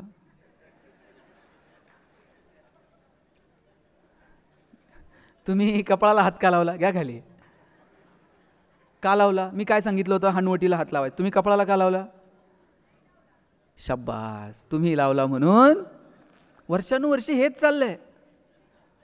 आणि याच्या आधी मी काय सांगितलं होतं? अंधानुकरण करायचं. वर्षानुवर्ष आपण हे करतोय. त्यानं केलं म्हणून मला हे करायचंय, तो तिकडे गेलाय म्हणून मला तिकडे जायचं. शोधा. मी आत्ता चेंबूरला गेलो होतो. डॉक्टर होमी भाभा इन्स्टिट्यूट आहे. अनेक तिथे विद्यार्थी, सायंटिस्ट, त्यांच्यासोबत गप्पा मारता आल्या. बोटावर मोजणे इतकी पोरं सुद्धा मला महाराष्ट्रातली सापडली नाही की ज्यांना वाटावं की आपण सायन्स स्टुडंट आहोत, आपण सायंटिस्ट व्हावं, आपण तिथे जाऊन काहीतरी करावं. आपल्या डोक्यात डॉक्टर, इंजिनियर सोडलं तर नवीन काही क्षेत्र आपल्याला खुणावतच नाही आहेत. का आपल्याला वाटू नये की आपण संशोधनामध्ये जावं? BSc ॲग्री झालेलं मी राहुरी कृषी विद्यापीठात आज काम करतो मॅनेजिंग काउन्सिल मेंबर म्हणून. पण बहुतांशी पोरांना असं वाटतं की आपण स्पर्धा परीक्षा दिल्या पाहिजेत. दिल्या पाहिजेत का? तर जरूर दिल्या पाहिजेत. गोरगरिबाची, खेड्यापाड्यातली, शेतकऱ्याची पोरं प्रशासनात आली पाहिजेत. पण त्यातल्या काही लोकांना असंही वाटलं पाहिजे की अरे आपण शेतीशी रिलेटेड काहीतरी करतोय, तर आपण कृषी क्षेत्रात काही संशोधनाचं काम केलं पाहिजे. आपण नवीन वाटा शोधायला तयार नाही होत, नवीन मार्ग शोधायला तयार नाही होत. का आपल्यापैकी काहींना वाटू नये आपण उद्योगात यावं, व्यवसायात यावं, व्यापारात यावं? का आपल्याला असं वाटू नये की आपण पर्यटनासारख्या विषयामध्ये काम करावं? आता मी सरांशी बोलत होतो, 200 कोटीचा टर्नओव्हर आहे वर्षाचा. मी विचारलं काय शिक्षण? म्हणले 4थी नापास. याचा अर्थ तुम्ही नापास व्हा असं म्हणत नाही. मग तुम्हाला तर भारी झालं म्हणे. अरे बापरे, नापास झाल्यावर टर्नओव्हर 200 कोटीचं होतं. सांगायचं तात्पर्य इतकं की ह्या माणसानं काहीतरी स्वप्न बघितलं असेल की नाही मला शिकता आलं, नव्हती माझी परिस्थिती, पण मी काहीतरी वेगळं करून दाखवेल. संधी मिळाली, संधीचं सोनं केलं, कष्ट केली, आज 200 कोटीचा टर्नओव्हर आहे उद्योग व्यवसायामध्ये. अशी किती उदाहरणं. मला विना पाटील भेटल्या होत्या. विना वर्ल्ड नाव ऐकलंय ना? केसरी टूर्स, नंतर आता विना वर्ल्ड. 700-800 कोटीचा टर्नओव्हर आहे. लोकांना फिरायला घेऊन जाणं. आपल्या पिढीला असं माहीत तर होतं का लोकांना फिरायला घेऊन जाणं हा व्यवसाय असू शकेल? पण लोकांना फिरायला घेऊन जाणं हा व्यवसाय झाला. आर्चीज गिफ्ट गॅलरी ऐकलंय? 150-200 काउंटर असतील आणि 4 इंचाच्या ग्रीटिंगपासून तर 10-12 फुटाच्या टेडी बिअरपर्यंत सगळं मिळतं. वेगवेगळे डेज मार्केटमध्ये आले, त्या डेजचे ग्रीटिंग कार्ड यायला लागले. गिफ्टचं दुकान. आम्ही कॉलेजला असताना तर आर्चिस इतकं फॉर्ममध्ये होतं. कोणताही डे असला का आर्चिसला जायचं, त्या डेचं ग्रीटिंग घेऊन यायचं. आणि माझ्या वयाची किंवा माझ्यापेक्षा जी वडीलधारी माणसं आहेत, आपल्या काळाला, तुमच्या काळामध्ये नुसतं गिफ्टचं दुकान ही संकल्पना तर होती का? ताई, आपल्याकडे गिफ्ट द्यायची पद्धत काय होती? लग्नात इकडे साडी द्यायची, तीच तिला फिरून फिरून ती वर्ष, बाई ही मीच दिली ती मागच्या वर्षी कोणाला तर. आपल्याकडे ही गिफ्टची पद्धत. पण कुणातरी एखाद्या माणसाला वाटलं गिफ्टचं दुकान असू शकतं आणि धमाका करून टाकला. जगभरातून आलेल्या कोल्ड्रिंक कंपन्यांनी भारतात काय मार्केट कॅप्चर केलं. आता तर जरा ते कोल्ड्रिंकचं पेव थोडं थोडं कमी होत चाललंय. 80-90च्या दशकात तुम्ही यांचे लग्नाचे अल्बम चेक करा, प्रत्येक अल्बममध्ये एक फोटो सापडणार, 1 बॉटल 2 स्ट्रॉ. कोणत्या फोटोग्राफरनं काढलं होतं कुणास ठाऊक. मग आम्हाला आमची सोलकढी, आम्हाला आमचं लिंबू सरबत नाही जगापर्यंत पोहोचवता आलं. आमचं नाणं असं खणखणीत बाजारात वाजून विकता आलं पाहिजे आणि त्यासाठी अपेक्षित असणारी विक्रीची कौशल्य सुद्धा आम्हाला आमच्या लेकरांना शिकवता आली पाहिजेत. आम्हाला पिकवता येतं, आम्हाला कष्ट करता येतात, पण आम्हाला विकता मात्र येत नाही. जळगावला गेलो होतो. आता जळगावला केळीचं पीक मोठ्या प्रमाणावरती होतं. तिथले शेतकरी, मला कौतुक वाटलं. जिथं केळीची बाग आहे, जिथं केळीची शेती आहे, तिथे हायवेला लोकांनी आता वेपर्सच्या भट्ट्या सुरू केल्यात. लगेच वेपर्स तयार करून त्या आले गेलेल्या लोकांना देतात. छान वाटलं मला की बदलतायत लोक. वेपर्सचं एक पॅकेट किती रुपयाला घेऊन येता? किती रुपये आणताच का नाही? 5 रुपये, 10 रुपये. 5 रुपयाच्या वेपर्सच्या पॅकेटमध्ये किती वेपर्स असतात? 5. बाकी सगळी हवा. पैसे हवेचे, तुम्हाला हवा करता आली पाहिजे. आणि हवा कशानं होते? Reels, status. रील्स आणि स्टेटसनं हवा होत नाही. हवा होते तुमच्या ज्ञानानं, हवा होते तुमच्या कर्तृत्वानं, हवा होते तुमच्या कौशल्यानं. ती कौशल्य तुम्हाला अस्तित्वात अंगीकारता येतील का, याच्यासाठी प्रयत्न करा. आपलं नाणं वाजून बाजारात विकता आलं पाहिजे, याच्यासाठी प्रयत्न करा. आणि त्यासाठी अपेक्षित असणारी कौशल्य आत्मसात करा. मी नेहमी एक उदाहरण सांगतो. मी जेव्हा कॉलेजला होतो, मी आमच्या सरांना विचारलं होतं, सर आम्हाला विचारायचे की कोणाला MBA कशात करायचं आहे वगैरे. मी सांगितलं मला ह्युमन रिसोर्स मॅनेजमेंटमध्ये MBA करायचं. आमच्या वर्गात एक बोबडं बोलणारं पोरगं होतं. त्याला विचारलं तुला MBA कशात करायचं? ते म्हटलं मला मार्केटिंगमध्ये MBA करायचं. सर म्हटले तुला नीट बोलता येत नाही, तू मार्केटिंगमध्ये MBA काय करणार? तुझं बॅकग्राऊंड कॉमर्स आहे, तू फायनान्समध्ये MBA कर. पोरगं वर्गात उठून उभं राहिलं. म्हणला सल कलनाल तर मार्केटिंगमध्ये MBA कलनाल नाही तर शिकणार नाही. म्हटलं सर म्हणले तुला काय करायचं ते कर, आपण परीक्षा घेऊयात आणि शोधूयात कुणामध्ये मार्केटिंगचं टॅलेंट आहे. मी म्हटलं ठीक आहे. परीक्षा काय घेतली? 100 रामायणाच्या प्रती दिल्या आणि सांगितलं बाजारात जाऊन विकून यायच्या. ज्याच्या सगळ्यात जास्त विकल्या जातील आपण समजूया त्याच्यामध्ये मार्केटिंगचं टॅलेंट आहे, यानं मार्केटिंगमध्ये MBA करावं. आम्हाला वाटलं आम्ही बोलणारी पोरं 100 रामायणाच्या प्रती तर अशा बाजारात विकून येऊ. 8 दिवस आम्ही बाजारात फिरलो. 9व्या दिवशी वर्गात आलो. सरांनी विचारलं गणेश 100 पैकी किती प्रती गेल्या? म्हणलं 4. राहुल 8, संतोष 10. मार्क मिळवणारी पोरं पण 20 पेक्षा जास्त प्रती कोणाच्याच गेल्या नाही. बोबडं बोलणारं पोरगं मागच्या बाकावर बसायचं. त्याला विचारलं तुझ्या किती गेल्या रे? म्हटलं सल 100च्या 100 प्रती विकून आलो. म्हटलं सर म्हटले केलं काय? मार्केटिंगची कोणती स्ट्रॅटेजी, कोणतं रेफरन्स बुक? म्हणला काहीच नाही. लोकांच्या दालात द्यायचो, बेल दाबायचो, लोक बाहेर यायची. लोक बाहेर आली की समोर लामायण ठेवायचो आणि सांगायचं हे लामायण विकत घेता का वाचून दाखवू? लोक म्हणायची वाचून नको दाखवू, तुझं रामायण विकत घेतो. बोबडं बोलणं विकनेस आहे का स्ट्रेंथ आहे? दाबून ठेवला असता तर स्ट्रेंथ ठरला असता का? आपल्याला वाजून विकता आलं पाहिजे. त्यासाठी अपेक्षित असणारी कौशल्य आत्मसात केली पाहिजे. आम्ही कॉलेजला असताना आमच्या सरांनी सांगितलं होतं अमुक अमुक एरियामध्ये जरा सर्वे करून या की तिथे स्वीट मार्ट चालेल का, स्वीटचं दुकान चालेल का. तिथं ऑलरेडी 10-20 दुकानं होती. सगळ्यांनी येऊन रिपोर्ट केला 20 दुकानं आहेत, नवीन दुकान टाकण्यात मजा नाही. एकच पोरगं होतं, त्यानं तिथं जाऊन सांगितलं, म्हणला 20 आहेत याचा अर्थ 21वा पण चालू शकतं. म्हटलं ही दृष्टी आहे आणि ही दृष्टी आम्हाला विकसित करता येईल का? जगात काहीतरी तुम्ही वेगळं लोकांसमोर आणावं लागेल, मांडावं लागेल. काळ आणि वेळेनुसार तुम्हाला बदलावं लागेल. काळ आणि वेळेनुसार जर तुम्ही बदलला नाहीत ना, तर तुम्ही मार्केटमध्ये टिकू पण शकणार नाही. आपल्या पिढीनं आयुष्यात पहिला फोन कोणत्या कंपनीचा घेतला होता साहेब? नोकिया 3310, 1100, 1600, 2600. 3310 तर असा होता, एखाद्याला फेकून मारला ना टिंगूळ येईल, पण मोबाईलला काय होणार नाही. 3 दिवस त्याची बॅटरी उतरत नव्हती. आणि मोनोपोली होती नोकियाची. सगळ्यांकडे नोकिया सोडून दुसरा फोन दिसत नव्हता लवकर. आज नोकिया मार्केटमध्ये आहे का हो? आहे तर किती आहे? का नाही आहे? अँड्रॉइड टेक्नॉलॉजी नोकियानं स्वीकारली नाही, नोकिया नाही टिकू शकलं. दादा हा कॅमेरा कोणत्या कंपनीचा आहे? Sony, Panasonic, Nikon. आता कॉडॅक आहे का? आता कॉडॅक दिसत नाही. आणि तुम्ही तुमच्या आईवडिलांना विचारा, त्यांच्या लग्नात कोणता कॅमेरा होता? 100% कॉडॅक. आणि 36च फोटो निघायच्या एका रोलमध्ये. म्हणजे नवरा नवरी हार घालायला आणि फोटोग्राफरचा रोल संपायला. आणि नवरदेव कितीही मागं लागू दे फोटोग्राफरच्या, 6-6 महिने अल्बम मिळत नव्हते. ते म्हणणार ते फोटो धुवायला दिलेत, कोणत्या नदीवर जात होतं काय माहीत. आणि जे पाहिजे तेच फोटो नेमके जळालेले असायचे. आता कॉडॅक का नाही आहे? डिजिटल टेक्नॉलॉजी कॉडॅकनं स्वीकारली नाही, कॉडॅक नाही टिकू शकलं. नवीन तंत्रज्ञान तुम्हाला स्वीकारावं लागेल. काळ आणि वेळेनुसार तुम्हाला बदलावं लागेल. नवीन टी व्ही आला होता घरात, त्याला सेटर बिटर असायचं, पोरांनी पाहू नये म्हणून लॉक करायचं त्याला. लाईट कमी जास्त व्हायला लागली की स्टेबिलायझर असायचं. आणि प्रक्षेपण गेलं का पोरं म्हणायची टी व्हीला मुंग्या लागल्या. आता टी व्हीला कुठं मुंग्या लागतात का? मग यातलं एखादं हुशार असन त्यानं वर जायचं, अँटिना फिरवायचा, एकानं खालून म्हणायचं दिसलं दिसलं, मग त्यानं खाली यायचं, त्यानं खाली येऊस तर इकडं परत प्रक्षेपण गेलेलं असेल. आणि पिक्चर कधीतरी बघायला मिळायचं हो.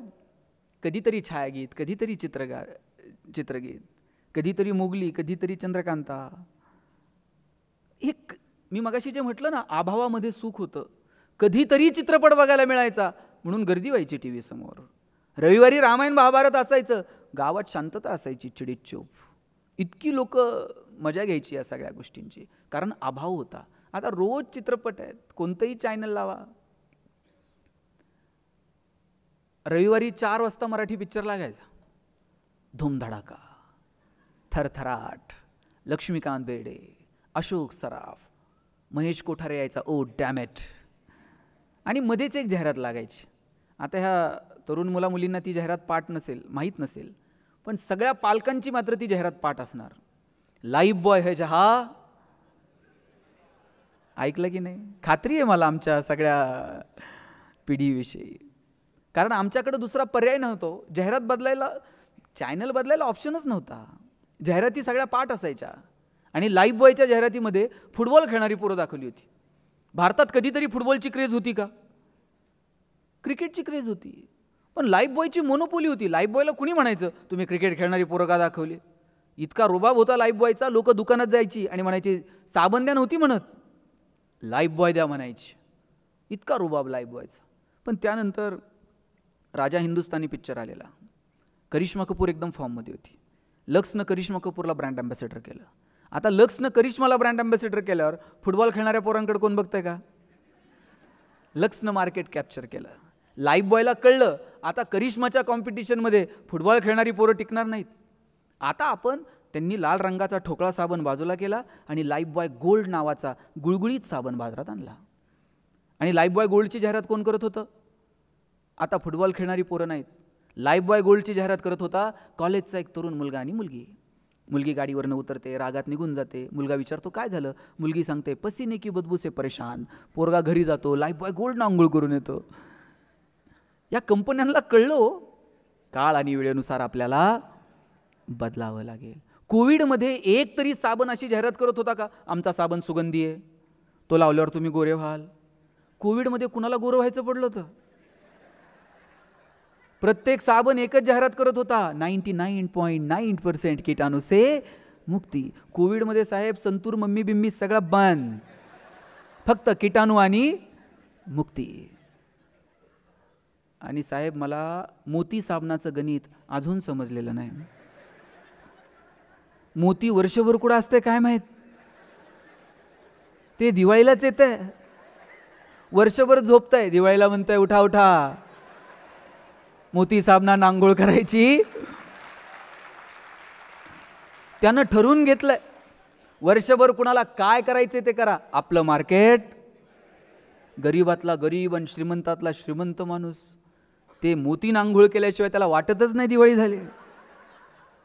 त्यानं त्याचं मार्केट ठरवलंय. आपल्याला आपलं मार्केट ठरवता आलं पाहिजे. भारत ही जगातली सगळ्यात मोठी बाजारपेठ आहे आणि दुर्दैवानं आपल्याच पोरांना अजून समजलेलं नाही की भारत ही जगातली सगळ्यात मोठी बाजारपेठ आहे आणि आपण ती वापरली पाहिजे. आपण नोकरीच्या रांगांमध्ये उभे आहोत. मी म्हणत नाही तुम्ही नोकरी करू नका, पण का आपण व्यवसायाचे उद्योगाचे पर्याय स्वीकारायचे नाहीत?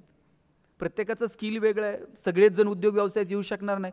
पण MBA कॉलेजच्या बाहेर सुद्धा बोर्ड लावलेला असतो 100% जॉब गॅरंटी. तिथं सांगा ना की इथून बाहेर पडणारी पोरं बिझनेसमध्ये येतील, उद्योगात येतील, व्यवसायात येतील, व्यापारात येतील. 140-45 कोटी लोकसंख्या आहे भारताची, एवढी मोठी बाजारपेठ. बरं, शेजारी चायनाला कळतंय, सकाळी उठल्यापासून रात्री झोपेपर्यंत भारतीयांना जे जे लागतंय सगळ्याचं प्रोडक्शन चायना करतंय. जापानला कळतंय भारतात आणून काय विकायचं, अमेरिकेला कळतंय भारतातल्या बाजारपेठेला कसं वापरायचं.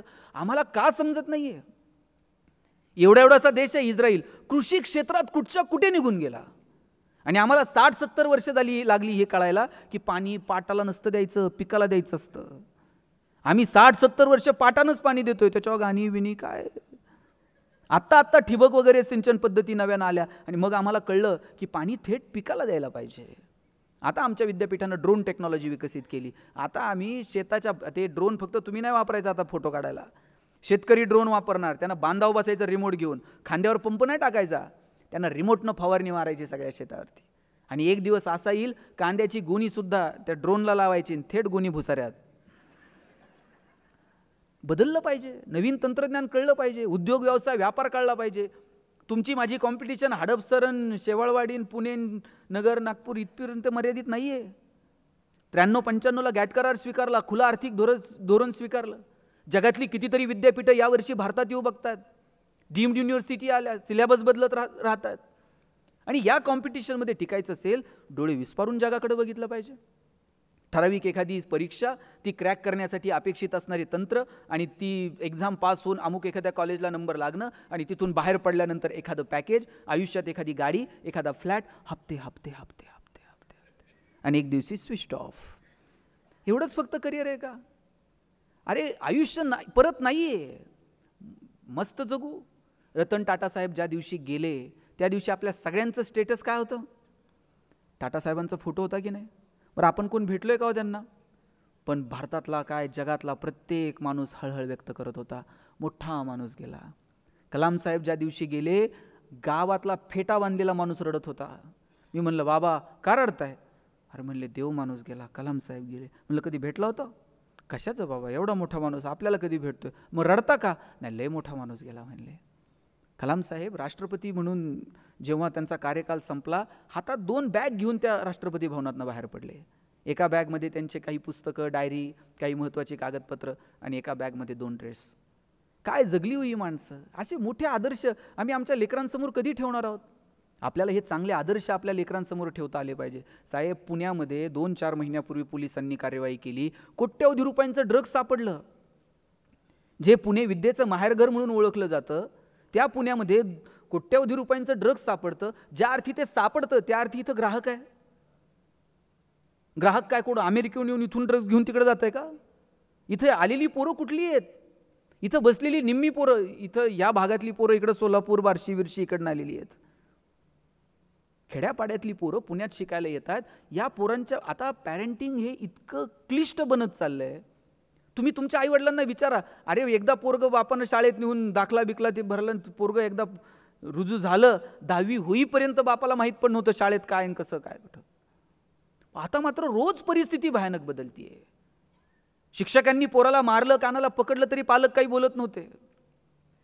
आता अनेक गोष्टी आहेत. पोरांच्या आजूबाजूला अशा अनेक गोष्टी आहेत की त्यांचा प्रभाव पोरांच्या व्यक्तिमत्वावरती होतोय. हातात मोबाईल आहे, जग असं एका क्लिकवरती येऊन थांबलंय. आजूबाजूच्या पोरांचं वागणं, त्याचा प्रभाव मुलांवरती होतोय. अशा वेळेला मुलांना लक्ष देणं, मुलांचे मित्र कोण आहेत, मुलांच्या मैत्रिणी कोण आहेत, मुलं काय बघतात, काय वाचतात, काय ऐकतात, कुणाच्या संगतीमध्ये आहेत. 2 मार्क एखाद्या विषयाला कमी पडले तरी चालतील, पण आमची पोरं कुणाच्या संगतीत आहेत. आत्ता इथे उदय जगतापांनी एक प्रोग्राम घेतला होता. यात सगळ्या जे अस्वस्थ पुणे वेगवेगळ्या लोकांना बोलवलं होतं, पोलीस कमिशनर वगैरे सगळे होते. बऱ्याच लोकांनी सांगितलं की पोलिसांनी कार्यवाही केली पाहिजे, शाळेच्या बाहेर ज्या टपऱ्या आहेत त्यांची झाडाझडती केली पाहिजे. म्हटलं प्रशासन त्यांचं काम करेल, टपऱ्यांची झाडाझडती करेल, काय करायचं ते करेल. आपण आपल्या पाल्याची बॅग चेक करून किती दिवस झालेत? शाळेतून आल्यानंतर त्याचं दप्तर बघून किती दिवस झालेत? आपण त्याचं कधी दप्तर बघतो? आपण कधी त्याची वही बघतो? कधीतरी घरी आल्यानंतर त्याला विचारतो आज कोणकोणते क्लास झाले, काय झालं केमिस्ट्रीच्या विषयात, काय शिकवलास, काय आज तू लॅबोरेटरीमध्ये गेला होता, आज काही प्रयोग. आता प्रयोग तर विषयच उरला नाही. एखाद्या क्लासला पोरांना पाठवून टाकायचं, त्यांनी प्रयोग नाही केले तरी चालतात, त्यांची तोंड बघून त्यांना प्रयोगाचे मार्क मिळणार आहेत. पोरगं काही शाळेत प्रयोग करायला गेलं तर सरांनी चंचू पात्र ठेव, फुटतंय, तेवढंच आहे आपल्याकडं, प्रयोग नाही केले तरी चालते. कसे सायंटिस्ट जन्माला येतील? मला असं म्हणायचं नाहीये की तुम्ही पोरांच्या वह्या चेक करा उद्यापासून आणि लगेच तुम्हाला त्यातलं गणित सोडवता येईल, तुम्हाला त्यातली ॲक्शन रिॲक्शन समजेल. नाही समजणार. मला मान्य आहे की आता पोरं सिलेबस बदलतोय, झपाट्यानं पुढे जातोय, प्रत्येक गोष्ट आपल्याला नाही सांगता येणार, पण घरी आल्यानंतर कुणीतरी मला विचारतंय, ही भावना महत्वाची आहे. घरी आल्यानंतर आई मला विचारते आज काय काय शिकवलं. घरी आल्यानंतर वडील 2 मिनिट मला वेळ देतात, विचारतायत आज काय काय झालं. हे विचारण्याची सवय आपल्या पाल्याला लागली पाहिजे आणि त्यासाठी म्हणून वेळ द्या. परिस्थिती भयानक आहे, बदलतीये परिस्थिती, आणि अशा वेळेला आपल्या मुलामुलींसोबत आपला संवाद कायम असला पाहिजे. आता 2-2, 2.5 वर्षाच्या मुलांचे सेपरेट बेडरूम आहेत. एक काळ होता 10-10, 12-12 वर्षाची पोरं होईपर्यंत बापाच्या पायावर पाय टाकून झोपत होती. आता 2-2, 2.5 वर्षाच्या पोरांचे सेपरेट बेडरूम. जुन्या काळात आईबापाला शरीराचे धर्म नव्हते का? पण त्यांनी ते जोपासत असताना ठराविक वयापर्यंत मुलांचे स्पर्श तुटू दिले नाहीत. आता 2-2, 2.5 वर्षाचे पोरांचे जर सेपरेट बेडरूम नाही, त्यांनी म्हातारपणी आपला बेड गावाच्या बाहेर काढला ना. ठराविक वयापर्यंत संवाद ठेवा, तो स्पर्श ठेवा, वेळ प्रसंगी कानाला पकडा, वेळ प्रसंगी वेगवेगळ्या विषयांवरती बोला. मुळात आपल्या गप्पांचे विषय बदलायला सुरुवात करा. ठरवून गप्पा मारा एखाद्या विषयावरती, चांगली पुस्तकं द्या, चांगल्या गोष्टी मुलांना सांगा. माझ्या वडिलांनी साहेब मला माझ्या आयुष्यात पुस्तक सोडून दुसरं गिफ्ट दिलेलं मला आठवत नाही. वाढदिवस असला तर त्यांनी पुस्तक आणून द्यायचं, काही त्यांना आनंद झाला, मला काही यश मिळालं, त्यांनी पुस्तक गिफ्ट करायचं. आता मी बघतो 1ली 2रीच्या पोराला बाप बंदूक घेऊन जातोय वाढदिवसाला. पोरगा बापाला मारल्याचं नाटक करतं, बाप मेल्याचं नाटक करतो, त्यात आईला हसायला येतं. कुठल्या विकृतीकडे घेऊन चाललंय? आपल्या घरामध्ये एक छोटीशी लायब्ररी असली पाहिजे, वर्तमानपत्र आलं पाहिजे. किती घरांमध्ये वर्तमानपत्र येतो? आहेत, काही घरं आहेत. आणि त्या वर्तमानपत्रात आपण नेमकं वाचतो काय? पहिलं पान, मागच्या पानावरच्या गॉसिप्स, मधल्या पानावरचं राशी भविष्य आणि रेसिपी. कधीतरी अग्रलेख वाचा, एखाद्या ताज्या विषयांवरती त्या संपादकानं मांडलेलं मत असतं, त्याच्यावर तुमची मतं काय त्याच्यावरती चर्चा करा. चांगल्या गोष्टी तर आपण आपल्या मुलाबाळांना सांगतो का? आपण चांगल्या गोष्टी सांगायला सुरुवात करा. जिजाऊंनी छत्रपती शिवाजी महाराजांना रामकृष्णाच्या गोष्टी सांगितल्या, अन्यायाविरुद्ध लढायचं कसं ती ताकद निर्माण केली. एक काळ होता की घरात आजी आजोबा असायचे आणि ते गोष्ट सांगायचे, रामाची, कृष्णाची, ज्ञानोबरायांची, तुकोबरायांची. कळत न कळत संस्कार होत गेले. संध्याकाळी दिवे लागणीच्या वेळेला आजी दिवा लावायला जायची त्या तुळशीपाशी, पोरगं पण आजीच्या पदराला धरून जायचं, आजीनं हात जोडायचे, शुभम करोती म्हणायचं, पोरगंही तिच्या पाठीमागं म्हणायचं. आता गोष्टी सांगितल्या जात नाहीत. आणि आता कुणी जर म्हटलं बाबा बाबा गोष्ट सांगा, बाबाच त्याला गोष्ट सांगतात. एक होता राजा, त्याच्या 2 राण्या, एक आवडती एक नावडती. आता आज्यानं असं सांगितल्यावर पोरगं तेच करतोय कॉलेजला, 1 राजा 2 राण्या, 1 आवडती 1 नावडती. गोष्टींचा विषय निघाला म्हणून सांगतो. माझ्या मित्रानं त्याच्या आजीची एक गोष्ट मला सांगितली होती. इथं जी जुनी लोक आहेत ना त्यांना ती कनेक्ट होईल. तो सांगत होता की नोकरीच्या निमित्तानं माझे वडील बाहेर राहायला आले. आम्ही वडिलांच्या नोकरीच्या निमित्तानं तिथेच शाळेला होतो. पण वडिलांनी ठरवलेलं होतं की काही सण समारंभ आपण आपल्या गावीच साजरे करायचे, पोरांची आणि गावातल्या जुन्या माणसांची ओळख पाळख राहिली पाहिजे. आम्ही ठरवलं होतं की दर दिवाळीला गावाकडे जायचं आणि दिवाळी साजरी करायची. आम्ही दिवाळीची वाट बघायचो कधी गावाकडे जायला मिळतं. आणि आम्ही जेवढी आतुरतेनं वाट बघायचो ना, तितक्याच आतुरतेनं माझी आजी पण माझी वाट बघायची. आम्ही आलो की आजी अशी उमऱ्यातच असायची, पटकन जवळ घ्यायची, बोटं मोडायची, तिचे ओठ गालावर लावायची, मजा वाटायची. आमच्या आजीचं नाव म्हटलं सीताबाई. तसं तिचं माहेर मोठं होतं, पण इकडं आली आणि या सगळ्या माणसांच्या गर्दीत आजी म्हातारी होऊन गेली. नऊवारी लुगडं घालायची, चुळीला गाठ मारलेली असायची, कपाळावरती भलं मोठं कुंकू असायचं आणि कमरेला पिशवी खोवलेली असायची. वर्षभरात ₹2 करत करत 100-200 रुपये तिच्या गाठीला जुडलेले असायचे. आणि दिवाळीला आम्ही आलो की आमच्या सगळ्या नातवांमध्ये ₹2 ते वाटून टाकायची. माझ्या दृष्टीनं म्हटलं, तुकतुकीत चेहऱ्याची वर्षभरातली सगळी दौलत नातवांमध्ये वाटून टाकणारी आजी म्हणजे जगातली सगळ्यात श्रीमंत बाई होती. आम्हा नातवांना आजीच्या नुसता नजरेचा धाक असायचा आणि तितकीच प्रेमळ. पण आजीला मात्र आजोबांचा धाक होता. आजोबा फारशा आजीसोबत बोलायचेच नाहीत. एकदा तर तांब्याला हात लागला आणि पाणी असं ताटात कलंडलं. 4 चौघात आजीचा अपमान केला आजोबांनी. मग मात्र मी आजोबांना एकदा म्हटलं, आजोबा आजीला असं 4 चौघात बोलत जाऊ नका. झालं रे बाबा, आता चुकलं. मग मी आजोबांना म्हटलं, असं मला चुकलं म्हणायचं नाही, आजीला सॉरी म्हणा. आजोबांना सॉरी म्हणजे काय हेच माहीत नव्हतं.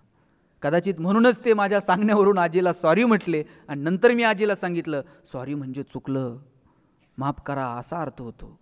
तेव्हा आजी म्हणली, बाबा असलं कशाला काय सांगतो म्हाताऱ्याला. हे जर त्यांना कळलं ना की मी म्हातारीची माफी मागितली, परत दुसरं काहीतरी नवीन प्रकरण सुरू होईल. मजा होती व सगळ्या गोष्टींमध्ये. आणि काय सांगायचं, आम्ही सगळी नातवंड जेव्हा तिथे जमायचो ना, अंगणामध्ये मोठा तळवट टाकायचा आणि आजीसोबत त्या तळवटावरती झोपायचं. आता गावाकडं उशा होत्या किती, 4-6 उशा असायच्या आणि बहुतांशी मग ज्याच्या मनगटात रग आहे ना त्याला ती उशी मिळायची. मी सगळ्यात लहान, माझ्या वाट्याला उशी कधी आली नाही म्हणून मी कोपऱ्यात जाऊन रडत बसायचो. आजी यायची, उचलायची, जवळ घेऊन बसायची. माझं नशीब इतकं थोर म्हटला, बाकीच्या पोरांना कापसाच्या उशा मिळाल्या, मला मात्र झोपायला आजीचा हात मिळत राहिला. आजीच्या हातावरती डोकं ठेवून मी झोपायचो. मग आजीला म्हणायचो, आजी सगळी पोरं झोपली, मला गोष्ट सांग की. माझ्या आजीनं मला किती किती गोष्टी सांगितल्या. सगळ्या गोष्टी जशाच्या तशा माझ्या डोळ्यासमोर आहेत. आजीनं सांगितलेल्या गोष्टी कोणत्या? सीतेची, कौशल्याची, शापानं दगड झालेल्या अहिल्याची, ज्ञानोबरायांची रुक्मिणी, चोखोबा महाराजांची सोयराबाई. सगळ्या बायांची दुःख आजीनं मला लहानपणी सांगून टाकलेली. सीतेची गोष्ट सांगताना तर आजी इतकी हळवी होऊन जायची. आजी म्हणायची, सीता तशी जनकाची लेक, मोठ्या घरात जन्माला आली, घर पण तिला मोठं मिळालं, अयोध्येची राणी होणार होती, पण तिला आदल्या दिवशी कळालं रामाला राज्य नाही, रामाला वनवास आणि भरताला गादी. पण एक शब्द उलटा बोलली नाही. नवऱ्याच्या पाठीमागं वनवासाला निघून गेली. तिला अयोध्येच्या राजवाड्याचा सुद्धा मोह झाला नाही, पण कुठं माशी शिंकली माहीत नाही. जिला अयोध्येच्या राजवाड्याचा मोह झाला नाही, तिला वनवासात असताना सोन्याच्या हरणाचा मोह झाला आणि तिथंच प्रकरण फसलं. एकदा त्या सोन्याच्या हरणाच्या मोहात पडली. प्रभू रामचंद्र त्या हरिण पकडायला निघून गेले आणि रावणानं मात्र सीतामाईला पळून नेलं. आजी म्हणायची, राजवाड्याचा मोह झाला नाही, पण हरणाचा मोह झाला. बाई, आम्हा बायकांचं जगणंच मेलं असं. कशाचा हट्ट धरायचा नाही, आणि कशाचा हट्ट धरलाच आणि काही चुकलं, झालं, आला वनवास वाट्याला. आजी बोलता बोलता मी कधी झोपून जायचो माझं मलाच कळायचं नाही. कितीतरी गोष्टी आजीनं सांगितलेल्या मला आठवतात. पुढे पुण्यात मी शिकायला आलो, मोठा झालो, कॉलेजला पुण्यात आलो. एक खोली करून मी आणि माझा मित्र राहायचो. परीक्षा जवळ आलेल्या होत्या, तब्येत जरा नरम गरम होती. वडिलांना फोन केला आणि म्हटलं, माझी तब्येत बरी नाही, परीक्षा आल्यात, काही दिवस आईला पाठवतं का? दरम्यान त्याच वेळेला आई पाय घसरून पडली आणि तिचा हात आता महिनाभरासाठी तरी गळ्यात राहणार होता. मग आता पर्याय काय? मग वडिलांना म्हटलं, आजीला तरी पाठवा. वडिलांनी आजीला पुण्यात आणून ठेवलं. आजी पुण्याहून नगरवरून पुण्याला येताना काय घेऊन आली? एक पिशवी, त्याच्यात 2 लुगडी, एक छोटासा आरसा, केस विसरायची फणी, एक मेणाची डबी, एक कुक्काचा करंडा आणि एक हरिपाठाचं पुस्तक. एवढ्याशा खोलीत आजी येऊन राहिली, पण आजीनं त्या खोलीचं घर करून टाकलं. आम्ही अभ्यासाला बसलं का आजी शेजारच्या मंदिरात जायची आणि हरिपाठ वाचत बसायची. माझ्या परीक्षा झाल्या, तब्येतही आता बरी होती. गोळ्या औषधं तर सुरूच होती, पण आजीच्या नुसत्या येण्यानं सुद्धा माझी तब्येत बरी होऊन गेली. आता 2 दिवसानं वडील आजीला घ्यायला येणार होते. वडिलांनी सांगितलं, 2 दिवसानं आजीला घ्यायला येतोय रे. मी पैसे साठवून आजीला साडी घ्यायचं ठरवलं. आजीनं लहानपणी एवढ्या गोष्टी सांगितल्या. मी साठवलेल्या पैशातून आजीला साडी आणली आणि म्हणलं, आजे नेस की गं. आजी म्हणली, नाही बाबा, गावाकडं जाईन, आधी थोरल्या जावला नेसायला देईल आणि तिनं एकदा घडी मोडली का मग मी नेसल. इथं जुन्या कुणी बायका असतील तर त्यांना विचारा. नवऱ्यानं जर वर्षाकाठी साडी आणली तर पहिल्यांदा स्वतः नाही घालायची, आधी जावला म्हणायचं, बाई तुम्ही घडी मोडा मग मी घालते. आता तरुण पोरींला घडी मोड हा शब्द तर माहीत आहे का? आणि आपण कुणाला घडी मोडायला देतो? लगेच फोटो, लगेच स्टेटस, आणि दिवसभर बघायचा कुणी कुणी बघितलंय, कुणी कुणी बघितलंय, कुणी कुणी बघितलंय. नवी कोरी साडी आणून आजीला दिली, पण आजीला त्या साडीचा सुद्धा मोह झाला नाही. 2 दिवसानं वडील येणार होते, आजीला घेऊन जाणार होते, पण त्याच दिवशी संध्याकाळी फोन खणखणला. आजोबांनी सांगितलं, 2 दिवसानं येणार होतो, पण बाळा आजीला घे आणि लगेच नगरला यायला निघ. आजोबा गेले. सांगावं तरी कसं आजीला? आजीला म्हटलं, आजे आजोबांची तब्येत बरी नाही, लगेच निघावं लागतंय. गडबडीत आम्ही शिवाजीनगरला आलो, एसटीत बसलो. आजीची पिशवी मात्र तशीच खोलीवरती विसरून राहिली. काहीतरी गडबड आहे याची कुणकुण आजीला लागली असावी. सारखी पदर डोळ्याला लावून खिडकीतनं बाहेर बघत होती. गावाकडं पोहोचलो, सगळं तिच्या समोर होतं. सीतेला तरी सोन्याच्या हरणाचा मोह झाला. आमच्या आजीला साध्या लुगड्याचा मोह नाही, पण तरीसुद्धा तिच्या वाट्याला कायम वनवास आला. तिच्याच कुणीतरी मैत्रिणींनी तिच्या पायातले जोडवे काढले आणि तिच्या हिरव्यागार बांगड्यांवरती टिचकी मारली. आजी एकटी पडली. दिवसामागून दिवस उलगडत गेले. 6 महिने गेले या घटनेला. एरवी भरभरून बोलणारी आजी आता घरात बोलत नाही, एकटीच असते. 6 महिन्यानं ठरवलं पुन्हा आजीला भेटायला जायचं.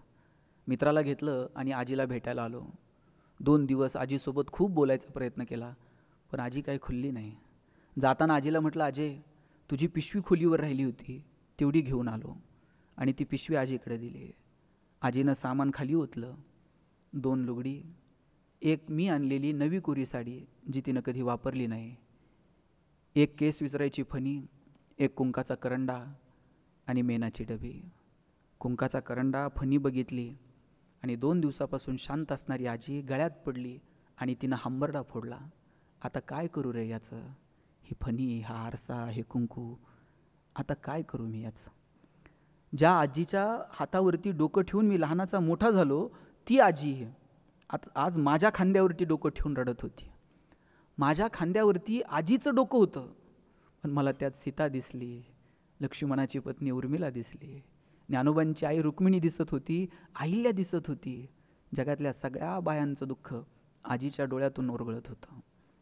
आजीला टाटा बाय बाय केला आणि निघून गेलो. वर्ष सरत गेली. आम्ही सगळेजण आमच्या संसारामध्ये रमत गेलो. आणि एक दिवशी मला असं वाटलं की आपणही आपल्या लेकरांना काहीतरी गोष्टी सांगायला हव्यात. आजीच्या गोष्टी ऐकून ऐकून आम्ही लहानाचे मोठे झालो. आपल्याही पोरांना थोडासा गाव कळायला हवा, आपल्याही पोरांना थोडासा निसर्ग कळायला हवा, आपल्याही लेकरांना नातीगुती कळायला हवीत, आपल्याही लेकरांना थोडासा अभाव प्रभाव कळायला हवा. आणि म्हणून ठरवलं या वर्षीच्या दिवाळीला पोरांना घेऊन गावाकडे जायचं. यावर्षी दिवाळीला गावाकडे गेलो. माझ्यासोबत माझी मुलगी मुलगा होता. आता वाड्याच्या भिंती खचल्या होत्या. पोरं आपापल्या दिशेला पांगली होती. वाड्याच्या भिंतीवरती आजी आजोबांचे फोटो तेवढे होते. पोरांना गाव दाखवलं, पार दाखवला, मंदिर दाखवलं, नदी दाखवली. संध्याकाळी तळवट टाकून आम्ही अंगणात झोपलो. माझ्या लेकीचं डोकं माझ्या हातावरती होतं आणि माझी लेक आकाशाकडे बघत होती. आता तळवट मोठा होता, उषा अनेक होत्या, पण त्या उशांवरती डोकं ठेवायला आता डोकी उरली नव्हती. माझ्या पोरीनं मला विचारलं, बाबा एक गोष्ट सांगशील? आणि तेव्हा मी माझ्या लेकीला गोष्ट सांगितली, माझ्या आजीची, माझ्या सीताबाईची. ह्या गोष्टी पोरांना सांगायला हव्यात. आमची आजी अशी होती, आमचे बाबा असे होते, आमचे काका असे होते. तुम्ही बघा, आपल्याकडं म्हण होती, आई मरो आणि मावशी उरो. मावशीचं प्रेम होतं की नाही? मावशी हट्ट पुरवत होती. साहेब, पोरं वडिलांना काही मागायला घाबरायची, मग बापाला म्हणायचं, ते बापाला म्हणायला घाबरायची, मग चुलत्याला म्हणायचं, दादा जरा मला ते आणताल का, नाना मला हे घेऊन याल का. मग चुलत्यांना हट्ट पूर्ण करायचे. आता ही शेवटची पिढी आहे ज्यांच्याकडे मावशीन काका शिल्लक आहे. आता एकच मुलगा आणि एकच मुलगी आहे. बरं, काळाची गरज आहे, पण एक मुलगा एक मुलगी. आता मावशी आहे का, आता काका आहे का? ज्यांच्याकडे आहेत त्यांना जपा. ही नाती परत नाहीत.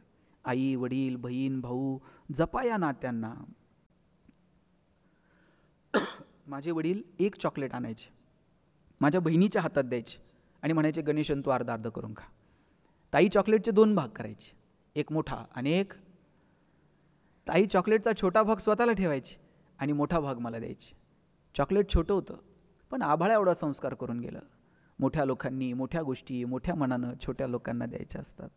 आणि जगात हे फक्त बहीण करू शकते, म्हणून तिचा सन्मान करा.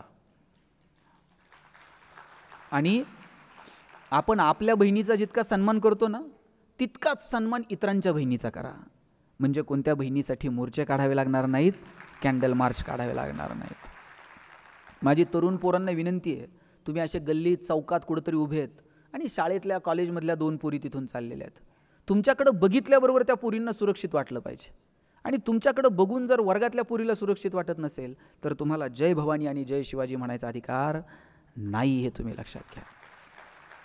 मित्र मैत्रिणी कॉलेज हे परत नाही आहे, एन्जॉय करा. पण हे एन्जॉय करत असताना त्यातली सात्विकता तर आपण हरवत नाही आहोत ना, याची काळजी घ्या. कॉलेज म्हणजे काय दिवस असतात भन्नाट. एरवी हिरवं दिसणारं पण अचानक गुलाबी दिसायला लागतं. आणि आपल्या डोक्यात काय होतं कॉलेज म्हणजे, ते अजय देवगण 2 टू व्हीलरवर 2 पाय ठेवून कॉलेजमध्ये एंट्री. कॉलेजला गेल्यावर कळतं कॉलेज असलं काय नसतं. प्रॅक्टिकल ट्युटोरियल किती किती कम्प्लिशन्स आणि करिअरच्या नवीन संधी घेऊन कॉलेज येतं. म्हणून सताड डोळे उघडे ठेवून तुम्ही तुमच्या महाविद्यालयीन आयुष्याकडे बघा. आयुष्य मस्त एन्जॉय करा, पण त्यातली सात्विकता जपा. ज्या ज्या वेळेस तुम्हाला असं वाटेल की आपण चुकतोय, त्यावेळेस तुम्ही तुमच्या आईवडिलांचा चेहरा डोळ्यासमोर आणा. इथं काही 7वी 8वीतली मुलं मला दिसत आहेत, काही कॉलेजची मुलं दिसत आहेत, काही पोस्ट ग्रॅज्युएशनची मुलं मला दिसत आहेत. 7वी 8वीतल्या पोरांना मला सांगायचं, घरी आल्यानंतर आई पहिला प्रश्न काय विचारते तुम्हाला, टिफिन संपला का. किती प्रेम आहे तिचं. तिला बाकी काही नाही, माझं पोरगं जेवलं का व्यवस्थित, पहिला प्रश्न तिचा असतो. आणि सकाळी सगळ्यात आधी उठते आई आणि तुमच्यासाठी टिफिन तयार करते. आम्ही जेव्हा साहेब पुण्यात आलो शिकायला, आमची आई नगरवरनं जेवणाचा डबा पुण्यात पाठवत होती. 9:30 वाजता शिवाजीनगरच्या स्टँडला डबा यायचा. 6च्या गाडीनं तरी दिला असेल, 4 वाजता उठली असेल, पीठ मळलं असेल, भाकर थापली असेल, तिच्या हाताचा स्पर्श पिठाला झाला असेल. 2 वर्षात मी चतकोरसुद्धा भाकर कधी फेकून दिली नाही, कारण माझी आई पहाटे उठून माझ्यासाठी टिफिन तयार करून पाठवते. आणि हे डबे फडक्यात यायचे आणि फडक्यात चिठ्ठी असायची, पोरांनो डबे खा, फडके जपून ठेवा. फडके जपून ठेवायचे. शनिवारच्या गाडीने फडके नगरला, पुन्हा सोमवारी त्या फडक्यात डबे. आता पोरांचे टिफिन चेक करा, Maggi noodles Kurkure pastries biscuits विकत आणलेले प्रोडक्ट पोरांच्या डब्यात असतात. आणि अजून जर परिस्थिती सुधारली ना, बायका 100ची नोट टाकून देते डब्यात, तिकडंच जाण काय खायचं ते खा. इथपर्यंत येऊ देऊ नका. पोराला जवळ घेणं, त्याच्याशी बोलणं. अरे त्या लेकराच्या गालावर ओठ टेकवले तरी त्या स्पर्शात काय मजा आहे ना आईच्या. आईनं असं जवळ घेणं, त्याच्या गालावर ओठ. आता मी बघतो बायका लिपस्टिक पुसेल म्हणून पोरांना पण फ्लाइंग किस द्यायला लागल्या, चलो बाय टेक केअर. तो स्पर्श जाणीवपूर्वक आपण ठेवला पाहिजे आणि तुमच्या लेकरांसोबतचा तो संवाद तुम्ही कायम ठेवला पाहिजे. मला जाताना इतकंच सांगायचं आहे, इथल्या सगळ्या मुलामुलींना मला सांगायचं, हे तुमचे आईवडील आहेत ना, आईनं पोराला आहे ना बापाची गोष्ट सांगा. प्रत्येक वडिलांनी लेकरांना जवळ घेऊन त्यांच्या आईची गोष्ट सांगा. तुमच्या लेकराला कळू द्या हो, बार्शी इकडं काय तुमचं सांगोला सोलापूर, सांगली, कोल्हापूर इकडून तुमचे वडील इथं आले, इथं कुठंतरी एखाद्या कंपनीत कामाला लागले. सुरुवातीला आम्ही एका खोलीत राहत होतो. तीळ तीळ 1-1 रुपया बाजूला काढून तुमच्या बापानं हा 1 BHK फ्लॅट घेतला आहे. गावाकडनं 10 लोक आली, बाहेर जेवायला घेऊन जायची ऐपत नव्हती, तुझ्या आईनं 10 लोकांच्या भाकरी थापल्यात. हे तुमच्या लेकरांना कळू द्यात की तुमच्या बाळांनो, तुमच्या आईनं, तुमच्या बापानं तुमच्यासाठी काय केलंय ते. आणि तुम्ही एकमेकांचा सन्मान ठेवा तुमच्या पोरांच्या समोर. तुम्ही जर एकमेकांच्या विषयी काही जर पोरांच्या समोर बोलत राहिलात तर मुलांनाही किंमत राहत नाही. आणि म्हणून तुमच्या बापानं किती कष्टानं हे उभं केलंय याची किंमत तुमच्या लेकरांना कळली पाहिजे. प्रत्येक बापानं लेकराला आईची गोष्ट सांगा, प्रत्येक आईनं आपल्या लेकरांना त्यांच्या बापाची गोष्ट सांगा. आणि बापाची गोष्ट सांगता यावी आईला असं कर्तृत्व आपलं ठेवा. येणाऱ्या पिढ्यांना सांगता यावं असं आपल्याला काहीतरी जगता आलं पाहिजे. आणि इथं बसलेली जी लेकरं आहेत, जी मुलं आहेत, त्या सगळ्या मुलांना मला सांगायचं आहे, तुम्हाला वडिलांना जर बघायचं असेल ना, ऑफिसला जाताना वगैरे सुटाबुटात किंवा कामाला जाताना त्यांच्या युनिफॉर्ममध्ये किंवा लग्नकार्यात नटलेला बाप नाही बघायचा. वडील जेव्हा संध्याकाळी ऑफिसवरून कामावरून येतात आणि आपला शर्ट काढून खुंटीला अडकवतात, तेव्हा वडिलांचं फाटलेलं बनियान बघा. रात्री जेव्हा ते झोपतात तेव्हा त्यांच्या टाचेला पडलेल्या भेगा बघा. जेव्हा तुम्हाला बापाच्या भेगा दिसतील ना, तेव्हा तुमचे पाय कधीच घसरणार नाहीत, लक्षात घ्या. तुम्ही उठायच्या अगोदर तुमची आई 2 तास उठलेली असते तुमच्या टिफिनसाठी, आणि तुम्ही झोपल्यानंतर सगळ्या घरातलं काम आवरून नंतर येते आणि मग ती तिच्या अंथरुणाकडे जाते. हे आईबाप जर तुम्हाला कळले ना, तर मग आपली पाय घसरत नाहीत, आपण चुकत नाहीत. तुम्हाला तुमच्या आईवडिलांची कायम किंमत असली पाहिजे बाळांनो. या जगात आहे ना, सगळं परत मिळेल, पण आईबाप मात्र परत मिळत नाहीत. आपलं बालपण कधी संपतं माहिती आहे? कोणी म्हणेल शाळेत गेल्यावर संपतं, कोणी म्हणेल कॉलेजला गेल्यावर. मी म्हणतो तुम्ही म्हातारे झालात तरी बालपण संपत नाही. बालपण तेव्हा संपतं जेव्हा आई जाते. आई गेली का समजायचं आपलं बालपण संपलं. म्हणून ज्यांच्याकडे आई वडील आहेत त्यांना जपा, आईवडिलांचा आदर करा, त्यांचा सन्मान ठेवा. आणि ज्या मुली आहेत त्यांच्यासाठी शेवटचे 2 मिनिट घेतो. पोरींनो, तुमच्यावर तर तुमच्या वडिलांचं विशेष प्रेम आहे. माझा दावा आहे बरं का, वडिलांचं जेवढं प्रेम मुलावर असतं ना, त्याच्यात थोडं तरी जास्त प्रेम बापाचं त्यांच्या मुलीवर असतं. मला काय तुमच्यात वाद नाही लावायचे. नाही, जाताना तुम्ही भांडत बसा, पप्पा खरं सांगा ते काय म्हणत होते ते मागायचे. तुम्ही गंमत बघा, आपण जर वडिलांना 500 रुपये मागितले, वडील 50 रुपये देणार. त्यातही ते म्हणणार उद्या देतो, परवा देतो, पगार हो दे. आणि पुरीनं काय मागू द्या बरं, काही करणं, पण ते पुरीला पटकन दे. त्यांना माहीत असतं कुठं खर्च करत नाही, तिथंच कंपासमध्ये ठेवीन, वहीत ठेवीन, मोबाईलच्या मागं ठेवल. वडिलांचं विशेष प्रेम आपल्या मुलीवर असतं, कारण त्यांना माहीत असतं 4 दिवस चिमणीसारखी थुई नाचल आणि एक दिवशी भुरकून उडून जाईल. जोपर्यंत आपल्या घरात आहे तोपर्यंत तिचे सगळे हट्ट पुरवायचे हे वडिलांनी ठरवून घेतलेलं असतं. ज्या दिवशी मुलगी जन्माला येते ना, त्या दिवशी वडिलांच्या मनात 2 विचार चमकून जातात. एक मुलीचं शिक्षण आणि दुसरं मुलीचं लग्न. 1-1 रुपया वडील बाजूला काढून ठेवत असतात. स्वतः फाटलेली तुटलेली चप्पल घालतील, पण पोरीला मात्र शाळेत जायला चांगला शूज घेऊन देतील. वडील फाटलेलं बनियन घालतील, पण पोरीला मात्र चांगला ड्रेस घेऊन देतील. बाप सायकलवर कामाला जाईल MIDCत, पोरीला कॉलेजला जायला गाडी घेऊन देईल, बसचा पास काढून देईल, हॉस्टेलची फी भरेल. 10 मिनिट जर पोरगी कॉलेजवरनं उशीर आली ना, बाप 10 वेळा आईला विचारतो, कुठपर्यंत आली बघ ग, जरा फोन कर ग. पोरींनो, बाप थेट तुम्हाला फोन पण लावत नाही, ते आईच्या मागं लागतंय, कुठपर्यंत आली बघ. आणि तुम्ही उशिरा आलात ना, तर ते आईला बी म्हणतात तू लाडून ठेवली आहे. वडील थोडंसं अंतर ठेवून वागतात तुमच्याशी, पण तुमच्यावर प्रेम असतं त्यांचं. पोरीच्या लग्नात बाप असा फेटाबिटा घालून मिरवत असतो, दिवसभर बापाची मान उंच असते. कन्यादान झालं ना, मग वडील मान खाली घालतात, जावायच्या हातात हात देतात आणि सांगतात तळ हाताच्या फोडासारखी जपली, सांभाळून घ्या. दिवसभर बापाच्या डोळ्यात थेंब येत नाही, पण पोरीची गाडी एकदा निघून गेली ना, खांबाच्या पलीकडे जाऊन एकटाच रडतो तो बाप असतो.